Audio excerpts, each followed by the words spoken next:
All right, Chris, this week's Seth Rollins segment was better than last week.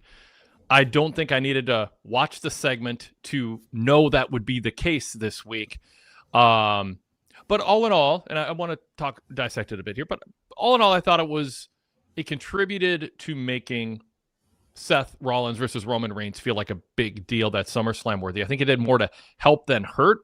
But I do think, and there's a lot to talk about this, but I think Roman got the better of Seth pretty much the whole way. But I think Seth, most but not all of the way, represented himself decently.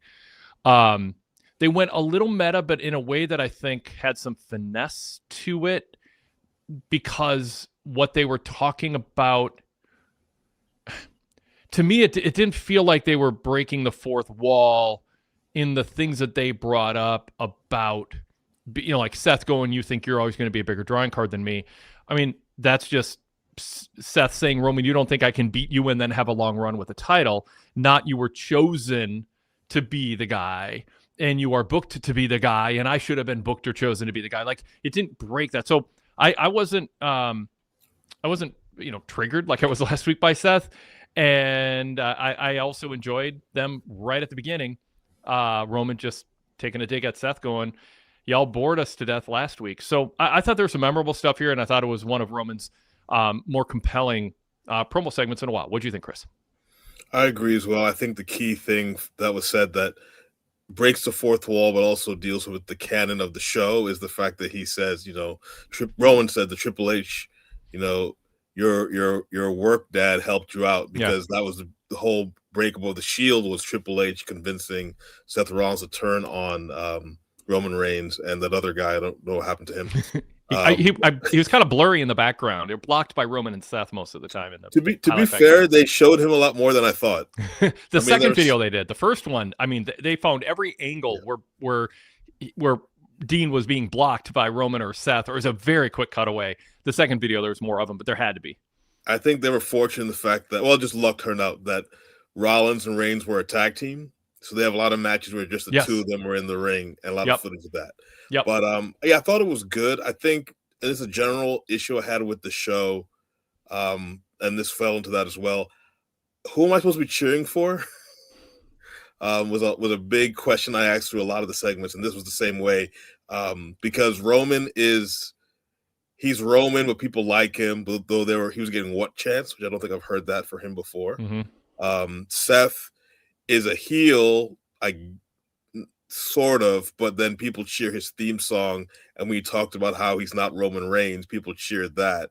So I think maybe if that wasn't the third or fourth time on the show, I wasn't sure who to cheer, it wouldn't bother me as much. But I think that's something they need to have more clear. Though again, they're having Roman Reigns in Madison Square Garden with Jalen Brunson, so I guess that makes him a babyface. Not everybody is thrilled with the local sports references. Standard Deviation says, "I get that Americans live in a local sports bubble, but these local athletes are unknown to everybody outside the U.S. Our experience is like, who? That guy looked like a fan waiting for a selfie." Is he referring to the 2026 NBA Finals MVP, Eastern Conference Final MVP, NBA Cup winner of the 25? This is my first appearance, by the way, since the Knicks. Congratulations. Congratulations, Chris. Yeah. Thank you. I was at the parade. I got the same shirt as Rich Fan, because that's all we could get from a Walmart in New Jersey on the way to the parade. But I just feel that, I mean, part of it is also that's going to get local crowd reaction, especially in some ways, because Jalen Brunson played for the Mavericks, and they let him go, hence why he came to the Knicks. So I think that it does play with the crowd reaction. I mean, whatever you think about Roman Reigns, him coming out with Jalen Brunson, and I hear there are other Knicks going to be on, as WWE advertised, Fanatics Fest is this big sports convention that they're having at the Jacob Javits Center on the west side of Manhattan, a place where I went and did a college tour, a fair tour many years ago. Big convention center, a lot of big-time athletes, and WWE is connected with that, with Fanatics, and there's no way that anyone connected with them is not going to be cheered loudly. And that'll be shown on Saturday night's main event, and anybody that goes against them will be booed loudly. And that'll be, for those of you who don't follow basketball, that show will take place at the home of the, again, 25-26 NBA champion, New York Knicks. Is there anything to, not this isn't a huge issue, but is there anything to, hey, I mean, WWE's an international product and they're leaning too hard, or can you assure international viewers this is New York City, NBA champs, NBA MVP, and this is good for WWE in their home market, and this is not in the category of wasting people's time outside of the New York market, domestically or internationally? Well, I guess I have two answers to that. One, you would know this better than me, Wade. Are there more domestic fans or international fans of WWE? I mean, there might be more international fans who give them those giant meaningless numbers of how many people briefly look at a video on their phone, because the world's a big place, in India and Japan and China and Europe and on are big places that outdo the U.S. But I mean, U.S. is where the vast majority of the revenue comes from. Yeah, so I would guess that a majority of the fans do know. I don't want to discount the fans who may not know, but I think a majority of fans are aware of that. And also, wrestling is always played to the local audience. And I think the problem with the wrestling, one of the things I can go back now, is wrestling as a TV product is supposed to be, this could happen anywhere, but it happening anywhere will not impact the crowd who's actually watching the show. And they want certain ovations, certain chants, boo, whatever, and they have to play into that. Sometimes you have the cheap heat of your favorite team is horrible, or Austin Theory saying Otis was a loser like all the people here. But that's what a lot of wrestling is. You got to get the people in the building to look interested, and you got to do sometimes some cheap tricks to do that. Yeah.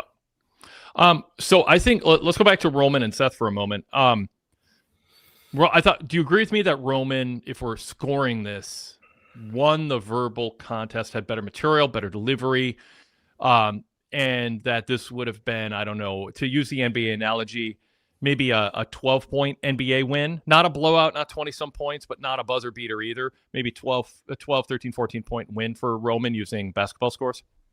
Oh, I see it's more like an 8-point win, or maybe a 12-point win where they were up 6 in the last minute and a half, and they fouled to get some free throws to take it to 12. Yeah, okay. So to me, the key moment was when Seth said, "Is that all you got?" And to me, that looked like somebody who had no comeback, because that was Roman had some good material there, and Seth just goes, "Is that all you got?" rather than a retort. And then he went into, "I'm a revolutionary," and it was sort of oh, so your only comeback is the thing you just say, you pull a string on a doll and you let go and it makes the noise, or it's like your phone ringer, your custom phone ringer, just as you saying that. That wasn't really a comeback. And I thought that's where he looked weakest. The only, I guess, counter for that I would say is, and this happened in the WrestleMania match with Cody 2 years ago, is for all of Roman Reigns' bravado, the biggest hurt he has is when Seth Rollins turned on the Shield. In fact, in this big main event, that's what he went back to when he could have kept his title. And so in a verbal combat, yes, he was better than Seth, but Seth doesn't have to go as far with Roman. He only has to say a few things knowing that Roman will be triggered. So that's why I think Roman won, but I think maybe a bit closer than you do. Okay. Yeah. I thought this was a comeback performance from Seth after last week. What do you think of what he did last week, Chris? I saw the clip after the fact because I was watching the U.S. World Cup team. Yeah, a lot of people were, yeah. And I was actually in New York visiting my family, so and my parents are loyal Monday Night Wrestling watchers back to the USA days, back to Tuesday Night Titans, I guess, before then. So I watched a couple later. But yeah, I just thought, well, one, they put him up against someone in LA Knight who was almost in that environment's going to be more over than him, because Seth, I think the problem with Seth's not really a cool character right now, and Roman Reigns is cooler than him, and LA Knight's cooler than him. When you're battling a cool person, you're going to lose anyway. But also he was going back to these old tropes that it's okay, I guess with Roman, there's a history there, you could kind of play into it, but just generally against someone like LA Knight, who's kind of he's newer, he's fresher. He's you're talking about old stuff, and I've never got a title shot. People are kind of yeah, that actually makes a lot of sense. And I think he played into his hands. I don't know if that was the purpose of that segment, because they're not having a match immediately, but it just didn't come off very well. Yeah, for sure. All right, well, let's pause and introduce ourselves quick, and then we've got some chat comments I want to put up on the screen. We've got callers lined up who want to join the conversation. And we'll tell everyone watching us live how they can participate in both of what I just mentioned and also email us. This is a Wade Keller Pro Wrestling post show for Monday, July 13th, 2026. I'm Wade Keller, back in Studio A here, doing our live show after Raw. I am the editor, publisher, and founder of the Pro Wrestling Torch weekly newsletter and the website PWTorch.com. And I also host the Wade Keller post shows, Wade Keller podcasts, and a variety of VIP exclusive shows like The Fix with Todd Martin, Everything with Rich and Wade, Wade Keller Hotlines, and post pay-per-view and PLE roundtables. We've been doing those for well over 2 decades now, the post pay-per-view roundtables. And with a VIP membership, you can unlock all of those post-show roundtables covering every WWE event, and then a lot of TNA events, some ROH events, a few other scattered ones, and then, of course, AEW for the last handful of years, too. So those are all available on demand on our ad-free VIP website. It's silky smooth, packed with rabbit holes to go down with nearly 4 decades of content. So we'd love to have you as a VIP member. PWTorchVIPinfo.com gives you the latest rundown of the benefits along with all the different platforms we're on and the ways to sign up. It includes Patreon with links up with Spotify. You can pay with your Apple account on your iPhone to unlock VIP podcasts using the native podcast app on Apple, or get a full VIP membership with all those archives I just mentioned with credit card, debit card, or PayPal. And you can customize your podcast feeds with a full VIP membership, break it down by show, by clusters of show, current events feed, and then a retro feed. It's very customizable, a really low friction, sophisticated way to sign up for a premium podcast. No passwords or advanced settings to enter. And all of that is compatible with the Apple Podcast app and also many other iOS and Android apps. So we welcome you to join us and get new content throughout the week. Also, that is VIP exclusive, plus ad-free access to our website, which is loaded with content on a daily basis with passionate writers with focused interests and opinions, running down a variety of events throughout the week, TV shows, events, and more, different formats. It's a good way to settle in and read, break your dopamine rush-induced scrolling on social media, and settle in and give yourself 3-4 minutes or so to read an actual, well-written, well-thought-out article from someone who attaches a real name to it, isn't an AI bot, and isn't trolling, and isn't part of an ecosystem that is trying to ruin your attention span. PWTorch is a place to not just sort of lift weights for your brain, settle in and read some nice long-form articles and reports, including, by the way, my coverage of Raw, Dynamite, and SmackDown every Monday, Wednesday, and Friday. I hope all of you are opening up a tab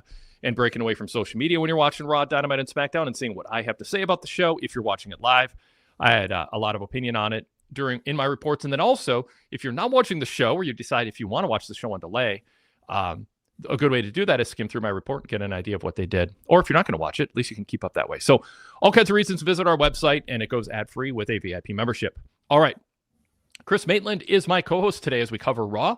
He is a PWTorch contributor, including part of the PWTorch Daily Cast lineup.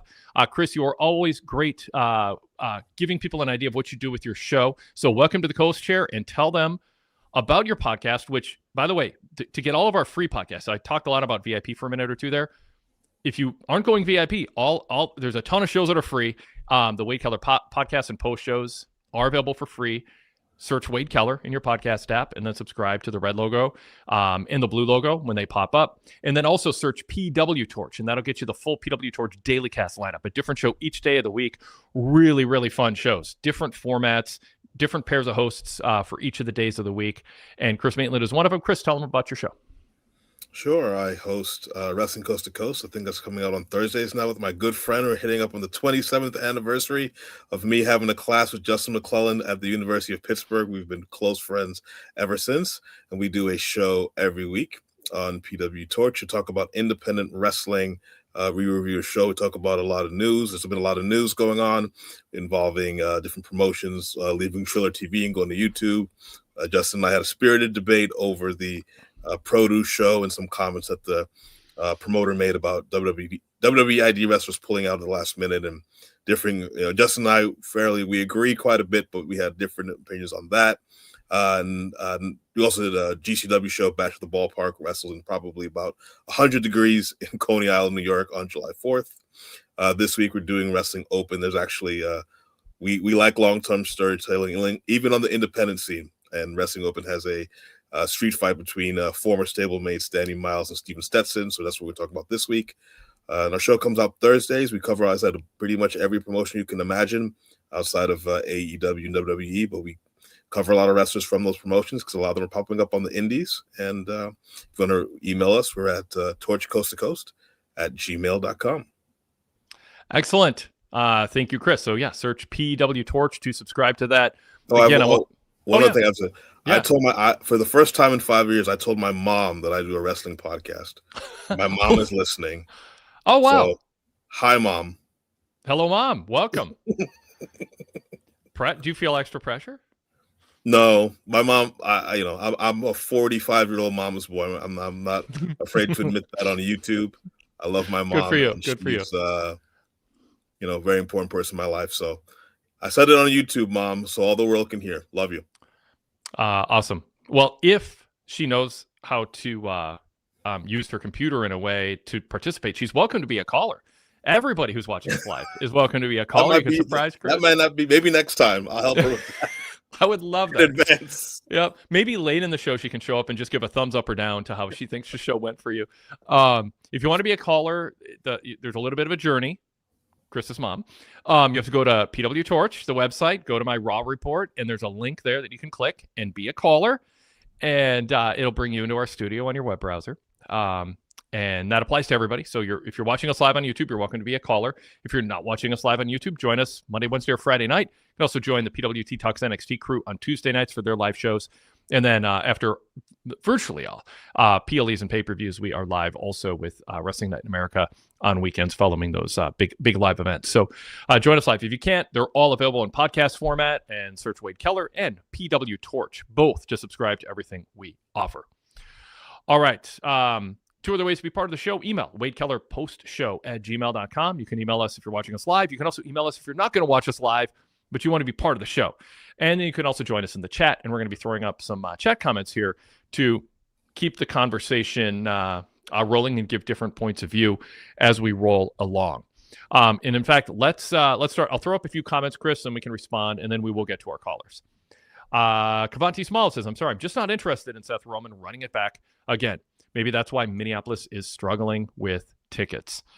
Darrell Freeman says, this is the weakest build ever to a PLE. I hate this weak-ass meta talk that doesn't mean anything for a cheap pop. Seth is weak and Roman is becoming one note. They won't sell another ticket more. That's a bold statement, and I think inaccurate. I think they will sell another ticket. This isn't related, but I'll read it since it's on the screen. I didn't mean to collect this. Standard Deviation goes, by the way, credit to Wade for covering wrestling so consistently. I'm a bit burnt out from wrestling at the moment, and it's amazing to me to see his consistency week after week. Well, thank you, Standard Deviation. Appreciate it. All right, Darrell followed up saying, I came on here right after they gave the title to Roman and said they both that it was a mistake of a run playing these two old week hits where it will all end with the Bloodline War Games. Just weak for everyone. Kavanti Smalls adds, Bloodline 2.0 feels mid, but I'm surprised it didn't turn into a 3 on Seth tonight. And then Eric Moy, so for another point of view here, says, I might be in the minority, but I liked Seth's promo tonight. And Derek Hubbard, also on that side of things, says, tonight's Seth Roman segment was strong. In fact, I thought all the physical angles were shades of good tonight. Always good to hear what Derek thinks when he's not co-hosting. He's someone who is writing some really good articles at PWTorch every week. Another reason to visit the website. Swole says the crowd definitely helped tonight's Seth Roman segment. So I want to pause the reader comments there, Chris, on that one and ask you, what did you make of the crowd tonight, in particular right now, focused on how they reacted to Seth and Roman? Because they chanted OTC when Roman came out. They sung Seth's song. Seth rubbed it in Roman's face, going, that must have hurt to sit here and have to listen to them sing my song. That's when Roman came back and said, I wish they were here last week because that segment last week bored everybody to death. And it was off to the races. In the end, the crowd was not cheering Seth attacking Roman. And when he stood in the ring at the very end, they were booing Seth. So tell me what you make of that. And is that WWE's intentions? Or do you think they were kind of hoping for 50-50 to keep Seth babyface and not have the crowd turn like that? I think that was their intention. I think, the person that ends the show strong in the manner that he did is going to be booed. Again, but I thought the crowd overall, not the greatest crowd I've seen on a Raw that I've watched. And I thought for a lot of the show, they were not really into a lot of the characters. But I thought with Roman, I felt that the beginning part of Roman and Seth was a sort of like, oh, we chant here, oh, we sing here. They're not really necessarily into what's going on. They just know, let's chant OTC, let's sing Seth Rollins' song. I think towards the end, and that might be one of the benefits or one of the things that the verbal segment showed, and the physical altercation at the end, they actually ended up going to, at least in that night with that crowd, a face and a heel. So I think that was their intention, and I think that they didn't have, I mean, for me, I was kind of like so LA Knight scared off the bloodline, and they're not going to come back, that didn't make sense to me. But I think real quick, they had 11,000 and change in the building tonight.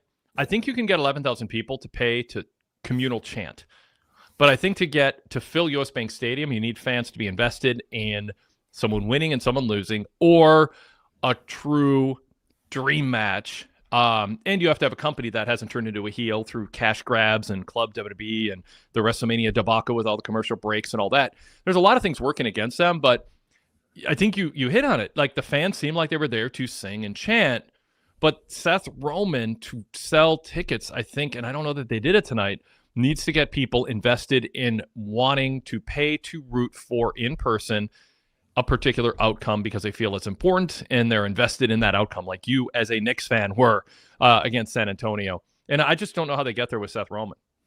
I interrupted you, so yeah, go ahead. I think Seth and Roman, to me, on paper, is behind Obafemi and Brock and Cody and CM Punk. I know Cody and CM Punk kind of just started, so they don't have necessarily as much of a program so far. But in my mind, this match pales in comparison to those two. And that's on the top of my head. I'm trying to think there may be something else. To be honest, I have more interest in Penta versus Chad Gable. I was going to throw that in as a joke, but I mean, yeah, it's his hometown. And so, no, good. And even no, go ahead. Charlotte and Jade. Yeah, I mean those matches actually. I just feel like this is like a note we've done too much, and I feel like this is the match. I know they had different issues and injuries, but this is a match that could have had a 3-week build, and I think it would have been fine. And Punk and Rose should have had like the 6-week build, because there's more that hasn't been told there. This would have been a great match if they just started building. I think people would have been fine with 3 weeks of story to get there.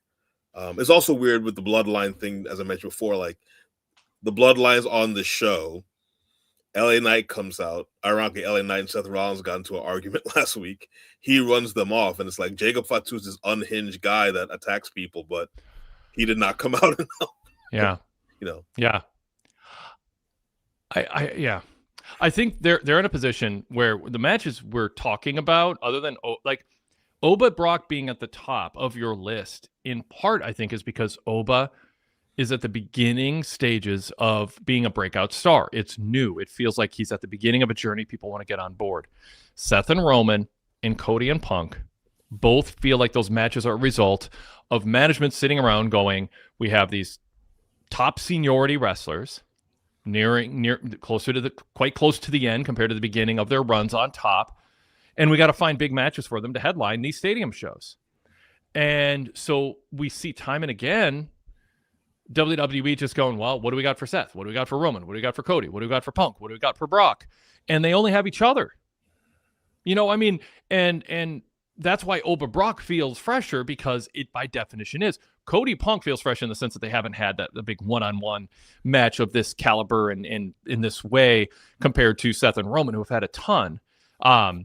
So for WWE, and this gets into the ticket sales at SummerSlam too, being in the mid-20s for each night at this point in a stadium that holds 70,000.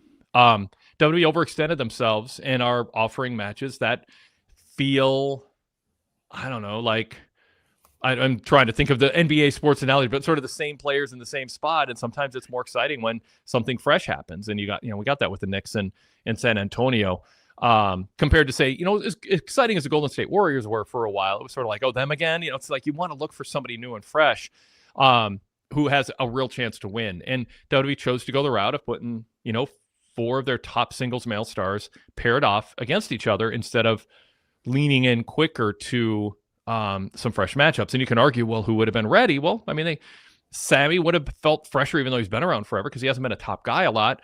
I think Trick was hot, and now they've cooled him off. And, sometimes that's because they know he isn't a guy they want to put on top, even if the fans get behind him a little bit. But I think some of what we're seeing is that combined with the mistake that they're making and thinking that the babyface heel dynamic isn't something to work harder to achieve when they're building up to these big matches.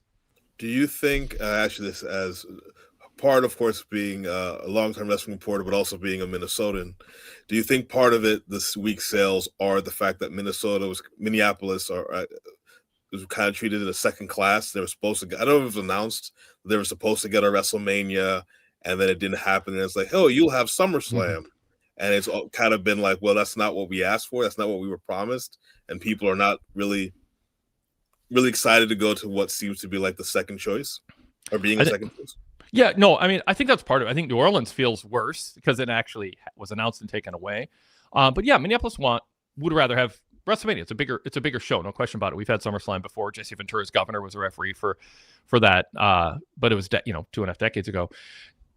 Yes and no. I don't think it's a top 2 or 3 reason. I think part of it is Minneapolis just is not. It's centrally located, but it's not an attraction for people to come in August like it is for other cities where obviously Las Vegas has an appeal, or it's New York. It's a bigger market, and so you get more international travelers. When it's on the East Coast, people can just much more easily drive or fly out there.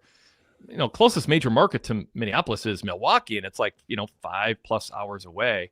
Chicago's about 7. So by driving, and it's not that much less by flying with all the check-ins at airports. So there's just not a lot of markets they're pulling from. But I think the larger issue is the lineup. And I do think, the economy. I think there's a pushback right now. Like, people don't like Netflix and Spotify raising their rates and loading up a service is supposed to be kind of one thing. Give us movies commercial free, TV shows commercial free, give us music commercial free. And now it's just turned into an attention marketplace. How do we keep your attention longer? And it's just cluttered with ads and cluttered with, people are, turning off Spotify, even though there's the social bond that a lot of people have with it. People are turning back to their iPods or looking for other services that are a little cleaner. And I think WWE is part of a pushback against big tech and big corporate right now, where they feel they're trying to eke everything out of them. Everything is a cash grab. And Club WWE with John Cena talking like this to the fans, like he's talking to some kindergartner, saying you could get this benefit if you give us more of your money, and then get your name on the canvas and ride with Cody Rhodes for $1 million in his bus for 10 minutes and all this stuff. It feels like TKO happens to be in the business of pro wrestling, but mostly they're just a corporation trying to make a lot of money off of a fan base. And Vince McMahon, for all his desires, obviously a ton we can talk about on the bad side, but he was a multi-generational wrestling family who wanted to keep ads off the canvas. And it seemed like he was a wrestling promoter who wanted to make money, not somebody who wanted to make money who happened to have pro wrestling as their product.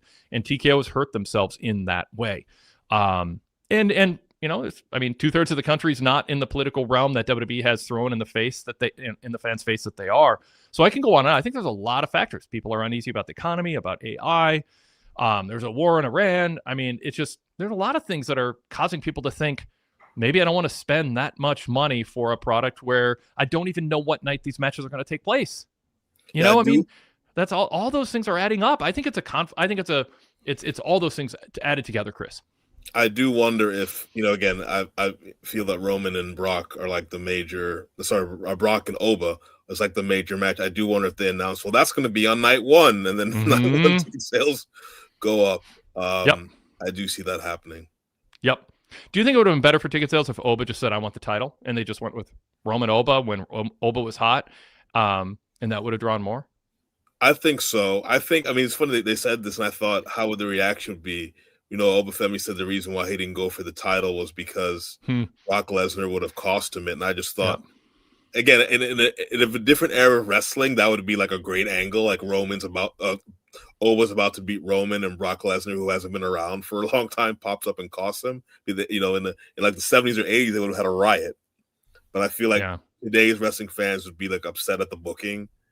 and they wouldn't like that. So I guess what they're doing is better. But yeah, I think Oba winning the title would have been a better choice. I think people want to see him as a number one, and even if he beats Brock, even though it's a match people will be excited to see, it doesn't establish him as a number one male wrestler. Yep. All right, very good. Jane Hartford said, Oba had a great line and explanation. He knew Brock would interfere and cost him the title. I don't know if it was a great line. It just felt like kind of trying to soften criticism of him not going after the title and going after Brock by going what was the point, because it wouldn't have been a fair fight anyway. I need to get rid of you before I can get a fair fight. I'm not against the line. I just don't think it completely made up for the perception that he didn't value the title over a feud. Plus Brock can still, I mean, even if he beats Brock in Hell in the Cell, he's like, well, I'll fight Roman. That's Survivor Series. I mean, Brock could still show up and nothing prevents Brock from doing that. That's true. Yeah, that's yep. Kavanti Smiles says Oba Roman would have been a bigger draw. Sadler version 3 says WWE feels way too reliant on just throwing out big names and neglecting great storytelling. They think they can just throw the stars out there and then get the sales. They need both, like they had in 2022. It does feel like the storyline is an afterthought, and that's where the shoot meta stuff is just the hack Hail Mary to try to get people to care, because they haven't created the backstory, or they just don't believe in the wrestling story enough. They don't believe in selling the match based on, I want to be champion, I want to prove I'm better than you. I think that's what Cody and Punk are doing, as a contrast to what Seth and Roman and Seth and Roman have that rivalry that goes way back with a bloodline or with the Shield, and I like that they've been leaning into that, and there's a lot to pull from there. But they're talking about it, but they're talking about it in the broadest strokes.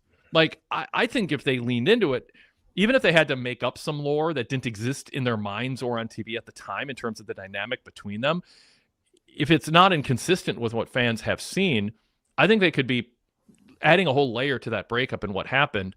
And, they're not. It's just, I was the architect and then I left. And then Roman's like, well, I've been a bigger star. And Seth's like, yeah, but you only, like you said again today, if you beat me at, if you beat me at SummerSlam, I'll see you at WrestleMania the next time you decide to show up for work. And Roman says, well, you'll probably get hurt if you beat me. So, I mean, it's a little bit meta, but it in a way it starts undercutting the two stars who are headlining. I don't think people want to think about top stars getting hurt in matches after Saturday night. So, I was saying they should remix, and someone used that word, what happened. That all that storyline was at 2015. I don't remember what year it was when they broke up. I think it was 20. That's over 10 years ago. But Seth can say, I knew what Roman Reigns would be. I know they've kind of danced around the times. I knew what Roman Reigns was capable of. I was his friend. That's why I turned my back on him before he did it to me. And Roman said, well, the reason why you turned your back on me is because you knew I was always better than you. Mm-hmm. And you knew that you would never usurp me or never be better than me. So then you had to stab me in the back. And you could recreate that and take that 2015 story and put it in 2026 terms about the title today, and just make it seem more connected as opposed to the meta, you're the office favorite and that type of stuff. Yep. All right. Let me throw up a couple more comments and then we'll go to Sean Plichta first as our caller. Got a few things queued up here. Mark Paschetti says Seth looked like a total beta. When dressing down someone rings true to the audience, it's rough for talent. Indeed. Jay in Hartford goes, maybe do a sit-down interview with Roman next week, selling the history, as we were just talking about, Chris. I don't want to risk injury, but throw Seth in a match against Jimmy or something, but no more mic battles. Yeah, are we going to have more mic battles? Or is this it? So. Yeah. They have their, what did Michael Cole call it? Multi-part highlight series of their career. So yes, we've only gone to the Shield breakup, so you got another 11 years to go. I'm not against video packages that really frame something and put it in historical context and make it seem significant and all that, but I don't know that it's a ratings ploy to tout it. I think you just sort of hey, you're going to want to tune in to watch a video package. I think video packages are important. I just don't think you should hype them as if they're a reason to tune in. Yeah. Jane Harper says, Seth gave the promo of his life 2 weeks ago and sold the match. Last week he did the opposite. Tonight's segment was okay, but they should quit while they're ahead. We don't need any more promo battles. Yeah, indeed.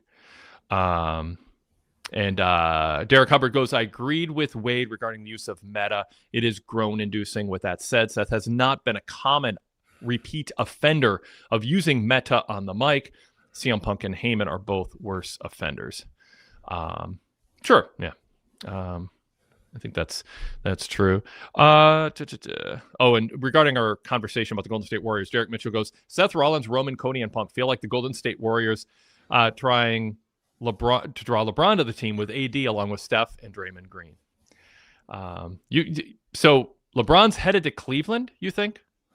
Yeah, that's my predictions. I think it's gonna be his last season in the NBA, and I think he wants to have a happy ending to his career. And by losing in the first round, but the only team that guarantees him a happy story is Cleveland, because Cleveland will be happy. Again, I live in Ohio. I know how Cleveland fans feel about LeBron James. Yeah. They'll be happy that he came back. And if they lose in the first, they got to the conference final this year. They obviously lost to the 25-26 champion New York Knicks. But I feel that that's the only way he's guaranteed to have a happy ending, because if he walks off his last game as a Cleveland Cavalier, he would have come home. He would have done all these things. It would be seen as a positive no matter what happens. Any other team in the NBA, he can't guarantee that unless they win a championship. Now, he can play for the Wolves for the first 2/3 of the season, and at trade deadline go back to Cleveland when it's not working out, and the Wolves can trade him for like a second-round draft pick, since he'd be on veterans minimum anyway, because LeBron doesn't need money. He just wants to have I think a happy ending is being part of a team with Melo and who are feeding him great passes, and Rudy Gobert's taking away all the pressure that LeBron has to play hard defense, and LeBron can be a leader who helps elevate the Wolves to being competitive with San Antonio and OKC. To me, that's the braver route to go. I want to win a title, and I want to be a leader for a team that lacks veterans right now in that locker room. It's a very young locker room. I think that's a braver and more exciting direction for him to go. And I talked with Rich Fan about this a few weeks ago. It feels like it's been going on forever, and we're almost done with LeBron talk, everybody. So international viewers and non-NBA fans, you can 20 seconds give or take here, and I'm done. But I was against it because I just want the Wolves to win without a circus of, well, LeBron did it. But I do think there is something about, obviously, I'm stating the obvious. I was in the minority before. I think LeBron as a veteran presence with his basketball IQ and what he can still bring on the court would be really valuable for the Wolves team. And I think it's a more compelling story to go on the team when you could be the tipping point to making them an NBA Finals team. And then, you can play Cleveland in the finals or the Knicks in the finals, and have or Miami for that matter, and have a wonderful, NBA final story potentially, if he is a difference maker along with LaMelo Ball. Yeah, I think with LeBron, I think Minnesota would be a great story from the standpoint of, Minnesota's never won the NBA. They won as the Lakers, but not the Timberwolves. Yeah, NBA title, so. I just saw Death Cab for Cutie in the Minneapolis Armory, where the Lakers, it's turned into a great concert venue last Friday, but that's where the Lakers won their championships. The banners aren't hanging there; they should be. Yeah, people wonder why do they call the Los Angeles Lakers? No lakes in Los Angeles, because they used to be in Minneapolis. Yeah. But I think because Rich Paul said on his podcast that LeBron would have gone to the Knicks if the Knicks hadn't won, and maybe there's been a lot of symmetry between the Knicks and the Timberwolves for a long time, but obviously most recently in the last couple of years with the trade of Towns and Julius Randle. Yeah. But I think actually, and Dante DiVincenzo, who's still a Wolf, recover the only Villanova guy they didn't keep. But if you want to have a story that is a Knick-like story, and you're not going to the Knicks, I think the Timberwolves are probably the best option for that. And also, to be honest, like with their roster currently, he fits. He doesn't fit. People said, "Oh, he's going to Philadelphia." Yeah. He doesn't fit. Go to Miami. He doesn't fit. Yeah. Cleveland, unless Cleveland trades play, he doesn't fit. He actually, unless these other teams make changes, he actually fits the Minnesota roster the best. But yeah, I think being LeBron, he more likely go to Cleveland, and you'd see a Jared Allen get traded more than go to Minnesota. You might see someone from Cleveland have to leave to accommodate LeBron. The Wolves have a much better team to play with LeBron and make him play to his strengths and hide his weaknesses, and his strengths would be most valuable on the Wolves. And there is a gaping hole at the 4 position for somebody of his size to fill some minutes. So one caveat: Anthony Edwards, I believe, was a Clutch client, and he no longer is. So I don't know if that'll. Oh God, I don't even want to. You know what? That all might be. I don't even want to think about that being a fact. I just want to. I want to talk basketball and championships. I don't want to talk about agents and endorsements and affiliations. I want to live blissfully and think it's a decision about a happy ending or winning a championship, and not all that other nonsense among these ultra rich people. All right, that's 1920. Okay, good. We just made it to 20 seconds, as I promised. All right, let's go to Sean in Tennessee. Sean, welcome. Good to see you. What's on your mind? I want to say real quick that this is funny that we're at 40 minutes now. This is almost as long as Kelly and Jake went Friday night. And I was like, wow, this is kind of good. This is kind of cool. Wade must be like, why can't we always do 45 minutes on the YouTube channel? It wasn't the biggest episode. I picked a good Death Cab for Cutie picked a good week to have a concert that I really needed to attend. That was a great show. No, I'm glad you had a good time. Yeah. I had a good time talking with Kelly, but it was just funny when it ended. I just kind of laughed. I was like, "This is great." Yeah, it was like, "What? It's over?" That was like I was like a mile from the AEW show that was happening after a Twins game. Oh, okay, and had the concert ended sooner. They went way longer. They played like 6 more songs than the set list said. Had they gone shorter, I would have run over and bought a ticket for the Twins game, like in the 9th inning, just to watch the AEW show. But the game didn't go very long, and the concert went long, and I couldn't see it. I was sad when they announced it, and I saw the conflict. I'm like, hey, I'll be a mile away. Maybe I can do both, and I couldn't. Joel Donnell, by the way, PWTorch contributor, he's got a VIP exclusive podcast coming up with his in-person report on that. That'll be on the VIP podcast feed tonight or tomorrow. So look for that, VIP members. Anyway, Sean, yeah, they gave us a lot to talk about tonight. We barely scratched the surface. I know. No, I'll go talk about it. Chris, it's good to talk to you, man. Good to be on with you.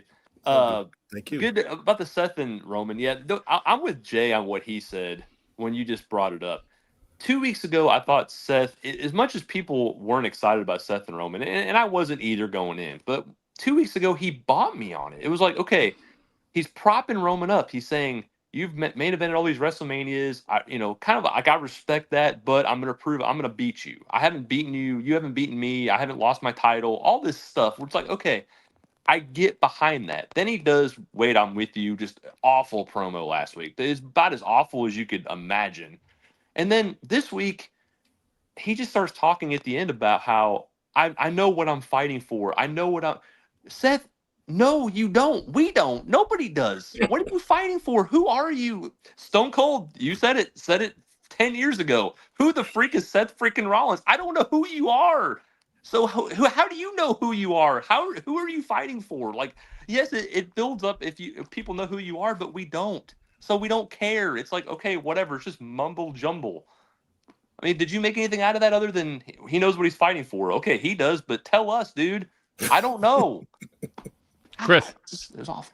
Yeah, I thought it would be more. Again, I think part of Seth, and maybe I'm being too kind, is the fact that he, in his mind, doesn't think he actually has to say anything because he knows he gets under Roman's skin just by his presence. Now, again, I don't think that works so much for the audience, and I might be like using my psychology degree to explain his actions more than what's being displayed. But yeah, I think that's kind of like, I don't have to, like, Roman is scared of me. Roman is still bothered by what I did. All his career and all his success, he can never take away that I turned on him, and I just have to just light the match a little bit to get him to get all upset. I think Seth's best line, one of his better lines. I would have to review the whole promo to commit to best, but when Roman got him, I think with good stuff like you're number 2. Really made a case. You're number 2. You have had injuries. You even had a fake injury, which mean, that is in canon now because of the everything that happened there. So, it's in canon in WWE and Real Way kind of, but it's mostly in that was the angle at the end. He pretended, so it was fair game to bring that up. But he says they tried hard to make you the guy running the joint. You still couldn't walk in my shoes. Number 2, you'll always be number 2. I'll always be number 1. Just acknowledge it, bitch. And then he dropped the mic. So Seth then is seething. He's like, "Is that all you got?" It's like, he that crushed was you. Yeah, he crushed you. Yeah. It's like That's like you get knocked out in UFC in 8 seconds and the ref calls it off. You lose your title. And then you get up, you brush yourself out and go, is that all you got? It's like, you just got knocked out, dude. That is all he needs. So, but I did think then he recovered a bit and goes, come on, Roman, tell me how I'm never going to beat you, draw as much money as you, be as big of a star as you, that I won't main event as many WrestleManias as you. Bordering on meta, but it wasn't in the territory of last week. This wasn't you got picked to be the top guy and you got That's picked a low to bar, win matches. That's a low bar. You're totally right. Well, I'll take victories where I can get them here. And then he says, you said they aren't. He said that they aren't running the same race. That's the part I liked, and I think that's where, if you're into the big star like Roman, who's headlined all the WrestleManias and he's more charismatic, whatever, than Seth. Yeah, you're a Roman guy, but I think for Seth fans, they want to think, yeah, Seth is running a different race. We all tell ourselves that in life. You like there's all kinds of things where there's that buddy yours in high school who got a better job, or there's the person in college who, whatever, you know what I'm saying? Like, you just sort of rationalize when you drive by the biggest mansions ever, you see these billionaires with their private jets, you just go, well, I'm not running that race. I have my life. I've chosen it. And I think that's kind of what Seth was doing. He's rationalizing, going, I am content with who I am. We're running a different race. I would be known for different things than you. I wish that he followed up by saying, we're running a different race, and in the end, I am going to beat you at SummerSlam, and I'm going to prove I'm better than you.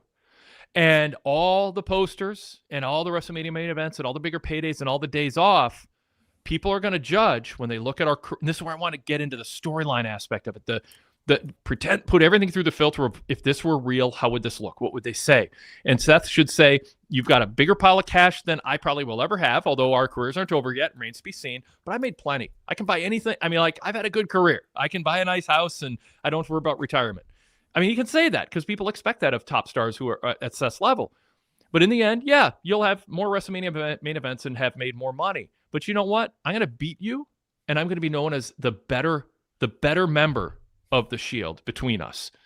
And that's going to gnaw at you. And you're not going to be able to do anything about it, no matter what your bank balance says or who's ranked as a bigger star of this era. I will have beat you.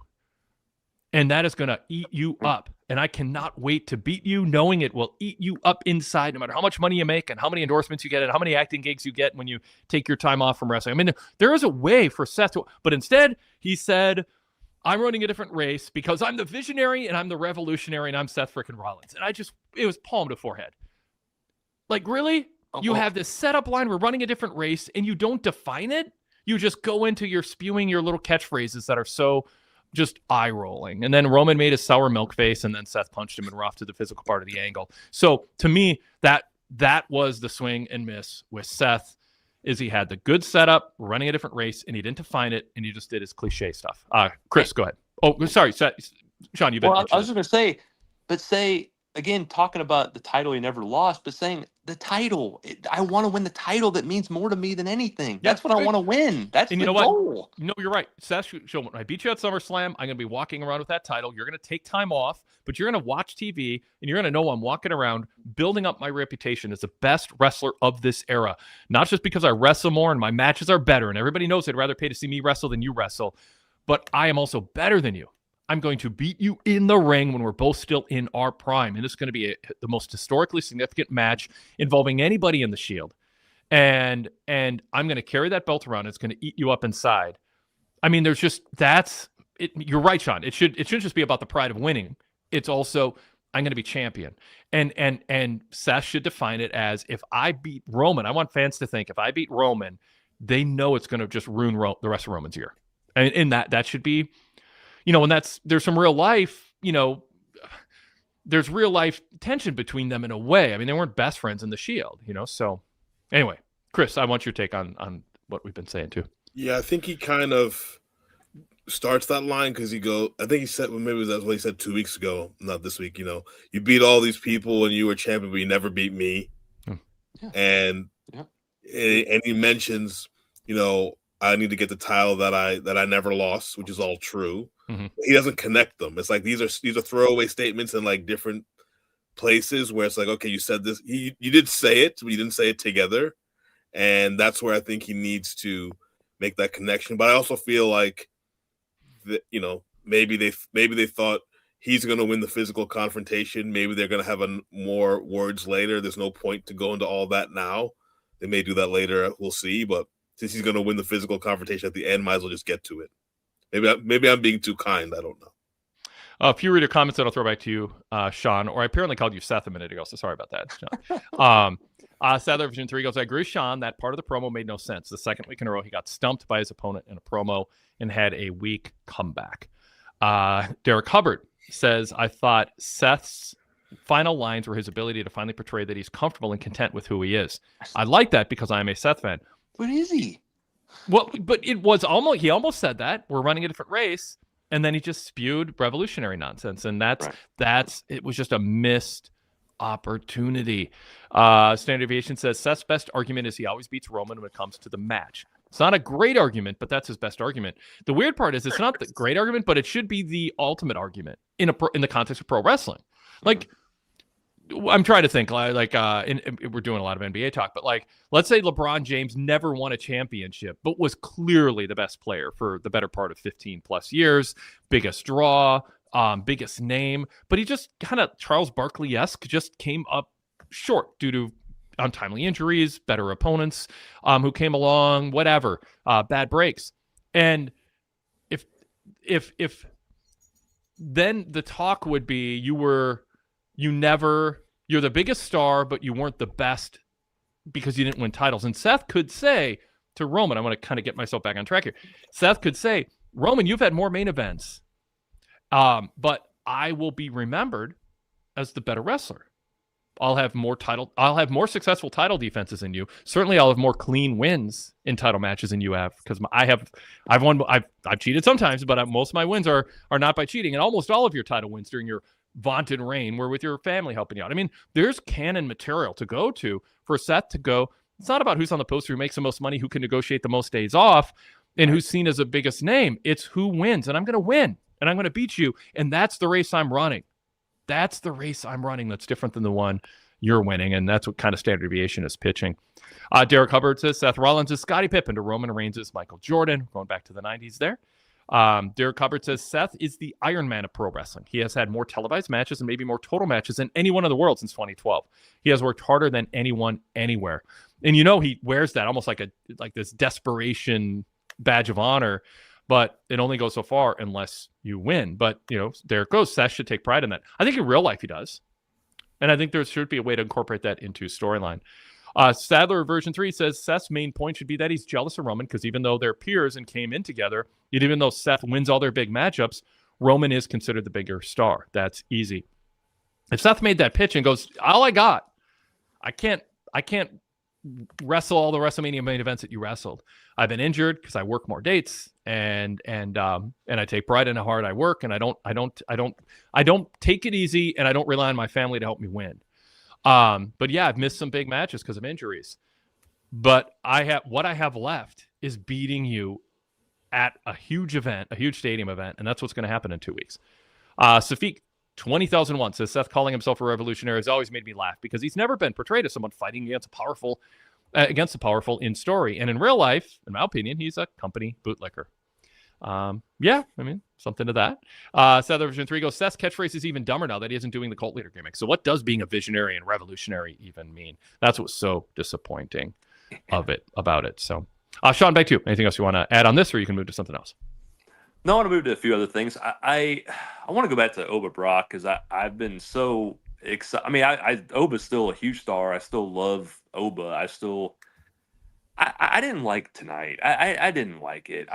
They have Paul come out and he's talking about getting a restraining order against Oba, and I'm like, we're gonna go there? Like, we have these two behemoth guys that want to beat the living hell out of each other, and Brock is one of the biggest fighters ever known to man, and he wants to back away from Oba because he's like, basically, you're saying he's scared of him. He don't want to fight him right now. Like, what are we doing? And then Oba, I'm sorry, I'm with you, Wade. This stupid fake police officers, I'm sick of that crap. Like, yes, Oba beats them up. Okay, like, what did he do? Like, why do we have to go that route and think that that's a good way to sell this match? Have these guys cut good promos on each other saying how I want to beat you. I want to be the better man. I'm and all their accolades, whatever they want to say. Again, that's all you got to do. And they're doing this Brock silly heel tactic I didn't like it. It's a good trilogy to have. This is not the way to build to it in my mind. You had good stuff and you're going in opposite directions of where you need to be going. I didn't care for it. What about you? I ripped on the police getting beat up in my written report at PWTorch. But by the way, I didn't do the SmackDown Live post show Friday night. I posted my report. I put more time into it because I wasn't rushing to finish in time for the post show. So it's a long, detailed report with a lot more analysis than usual. And I did a Wade Keller hotline that went like 42 minutes, by the way, reviewing the show, but giving a lot of thoughts on the show. So if you are a VIP member, be sure to check that out. That went up on Saturday. And you can read my report also at PWTorch. But in my report, I said, like, I was really down on the policeman thing. Because I was like, whatever happened beforehand didn't matter. All it is, Obafemi beat up a bunch of policemen unprovoked. It wasn't self-defense. And so now we're thinking, is he going to get arrested? Or right. is this just so fake we shouldn't care about anything? Now, I will say, and I wrote this in my report, I softened my stance later, and I don't know if it was an audible or not, but maybe they thought, well, that's stupid, but they wouldn't have done it if I think they thought that. But Oba did say to Adam Pearce, Adam said the restraining order wasn't real, it was a bluff, and Oba goes, I know. So what they did later in the show is reframe it in a way that largely saves it. You can say too little too late in the sense that it was a distraction for an hour until they got around to reframing it. But the framing of it is Oba beat up the police officers because he knew they weren't real. And he didn't buy that there was a restraining order. So they're trying to cover, and I think technically they covered the storyline. You can't arrest Oba for beating up fake police officers, and you can't actually arrest him if there wasn't really a restraining order and he was wise to it. I mean, I don't know. So I wouldn't do it. I just think there should be a moratorium on police officers and security guys getting beat up. I think it's a trope. It's overdone. It's lazy. It's not realistic. It prohibits people from buying in because that's just not what would be allowed if this were a sport. Chris, what'd you think of the opening segment? Pull anything out of it as a talking point. Well, two things. I love police segments. As someone does a podcast on independent wrestling, I try to see if I can notice any of the people that are playing the police officers. I didn't notice any of the ones who have the promotion from Texas. We have legitimate Texas promotion. But there have been shows where like, I can't believe that guy's cool. He got suplexed. He got RKO'd by Randy Orton. That's great. Yep. The other thing for me was this felt like, I don't know, is Brock still on a deal where he has to have so many appearances, and it's like, well, Brock has to be on this show. We don't want them to do too much. What's the bare minimum we can do? I know. Let's have some police officers come out. They'll talk for a while. Police officers will come out. We'll throw them around. We'll explain that it didn't mean anything anyway and move on from there. It just felt like we need to keep them on the show for some reason. And this is like the bare minimum we can do without them having actual physical contact. Yep. That's lame. I think that's lame. That is lame. Yep. That's Brock should be Brock. Okay, I didn't like Brock last week saying, I don't watch the show. Like, okay, yes, we know you probably don't, but come on. Like, I heard you talk to Nick Barbatti about that. By the way, great VIP exclusive show, Nikki's Club. Nick Barbatti does a great job. I loved him talking about Austin Theory and Maxine Dupree as the new Shane Douglas at Francine. Cool. I see that. We'll get into the vision in a moment. Is Seth allowed to say visionary now that there's a vision group? It seems like having like Shane Douglas and Shane McMahon on your roster at the same time or in the company. It's confusing the marketplace to the audience. So it's VIP exclusive. Must listen if you're a WWE fan. Nick is just great. And I am jealous of Nick Barbatti's recall. Like he's SummerSlam 94 when that match went 2 minutes less than that match 2 years later. It's like, I wish I had his recall about anything in my life, not just pro wrestling. I respect his opinions and I'm always interested in his take. And you and him are really good together. So throw that out there. You were his guest. You've been an occasional guest with him. So I heard you talk about that you didn't like Brock saying he didn't watch a TV show. And it was I thought the weakest thing that you said all show amidst many good things. Okay, Sean? And so I want to frame it so I'm not coming down too hard on you. I think it is Brock's character that he doesn't watch the product. I don't think anybody else should say that. But Brock Lesnar is not sitting down on Monday night with a bowl of popcorn watching Raw. He's out hunting, or he doesn't even have electricity in his cabin or his house. Like, I don't believe it though. Come on, like, yes, I mean, that's where I disagree with you on this one. I respectfully disagree. I think Brock's character, he's building his character by saying, I don't watch the product, but Paul watches it for me. And he tells me when someone's talking shit about me. I thought that was great. I would be with you on 199 out of 200 wrestlers saying that. Brock's the right guy to say that because we know he doesn't. There's no chance. He's showing up. His private jet lands 10 minutes before he goes on air, and then they don't even turn off the engine for his segment or his matches. I mean, he's in, he's out, and he's back. I agree. I agree. So, you're right. Anyway, you're right. I don't know. I thought I want Brock to talk about how much of a badass he is. I just want two badasses saying we're badasses and we're going to beat the crap out of each other. And I just don't. Paul doing a fake restraining order and Oba beating up fake police officers doesn't. You can try to do whatever you want to manipulate it later, but I just don't think that's the way you need to go with this feud. I think if Oba's gonna, people already don't like that he didn't take the title shot, which I could live with it because Brock came in, low blowed him, beat him up, whatever. Oba wants revenge. I get it. It's a trilogy. You're telling the story. Oba just got beat. He's not going to lose to this guy again. I get all that. This is not the way to do it, and I just think they hurt it in a lot of ways. And and not Oba. They didn't hurt Oba. I just think him having good like Brock can cut. I'm always with you. I thought Brock was an underrated promo. He can cut good promos. Like him and Paul together could build this so well. And I just think they're going to low fruit stuff, and I just want them to be better. I think they can do better. They're going to cruciferous vegetables now. Derek Mitchell says, I agree with Wade. Brock isn't sitting in front of the TV in his recliner eating a steak watching Raw. He's eating a steak because, who doesn't want diverticulitis? Eat your vegetables, people, or at least take a fiber supplement. All right, Rude Dog says, I listened to Nikki's Club today, and I agree, Wade. That was the only thing I shook my head at, Sean. Hey, it's only one, though. That's good. Only one, guys. We're on the right track. That's good. Yes. So, no, seriously. Standard Deviation says, my hope is Oba wins and earns Brock's respect. And Brock says, you know what? I'll watch the show for Oba Femi. And then they tag later in the year. No, this needs to be it for Brock. This needs to be it. I hope this is it. He's had a great career. I just don't need Brock. He's just getting stale to me. I don't know. He's been fine. He's been good. This first match was great. The second one was pretty good. This third one, I'm kind of like, okay, now I'm ready for it to be done. I'm ready for Brock to be done. I don't need him to not watch the show anymore. To not watch the show and go do something else. That's fine.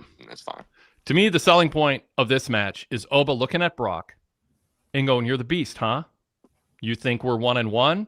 I beat you the first time, and you blowed me to beat me the second time. I challenge your manhood, Brock. I challenge your pride. Beat me without going low. I don't think you can do it. And you know what? I'm looking in your eyes, and you know you can't do it either. I will see you in Minneapolis." I mean, that to me, like, he brought up the low blow. They're not running from it. But just look at Brock and make it about like, Sean, you're right. Make it about which badass can win. And it's not about, and by the way, this is where I do not want the temptation to be of Oba going, "You're past your prime, you're old, you're beaten down." None of that. I want Oba to look at him and go, "You are the best you've ever been." Even despite the low blow, it took a lot to beat you the first time, and you beat me the second time. And I got a taste of what you're all about. And I've been in a lot of fights in my life. I've never been in the ring with somebody like you. You are a legend. You are the king of combat sports. But you can't beat me. And you are as good as you've ever been right now. And you know it and I know it.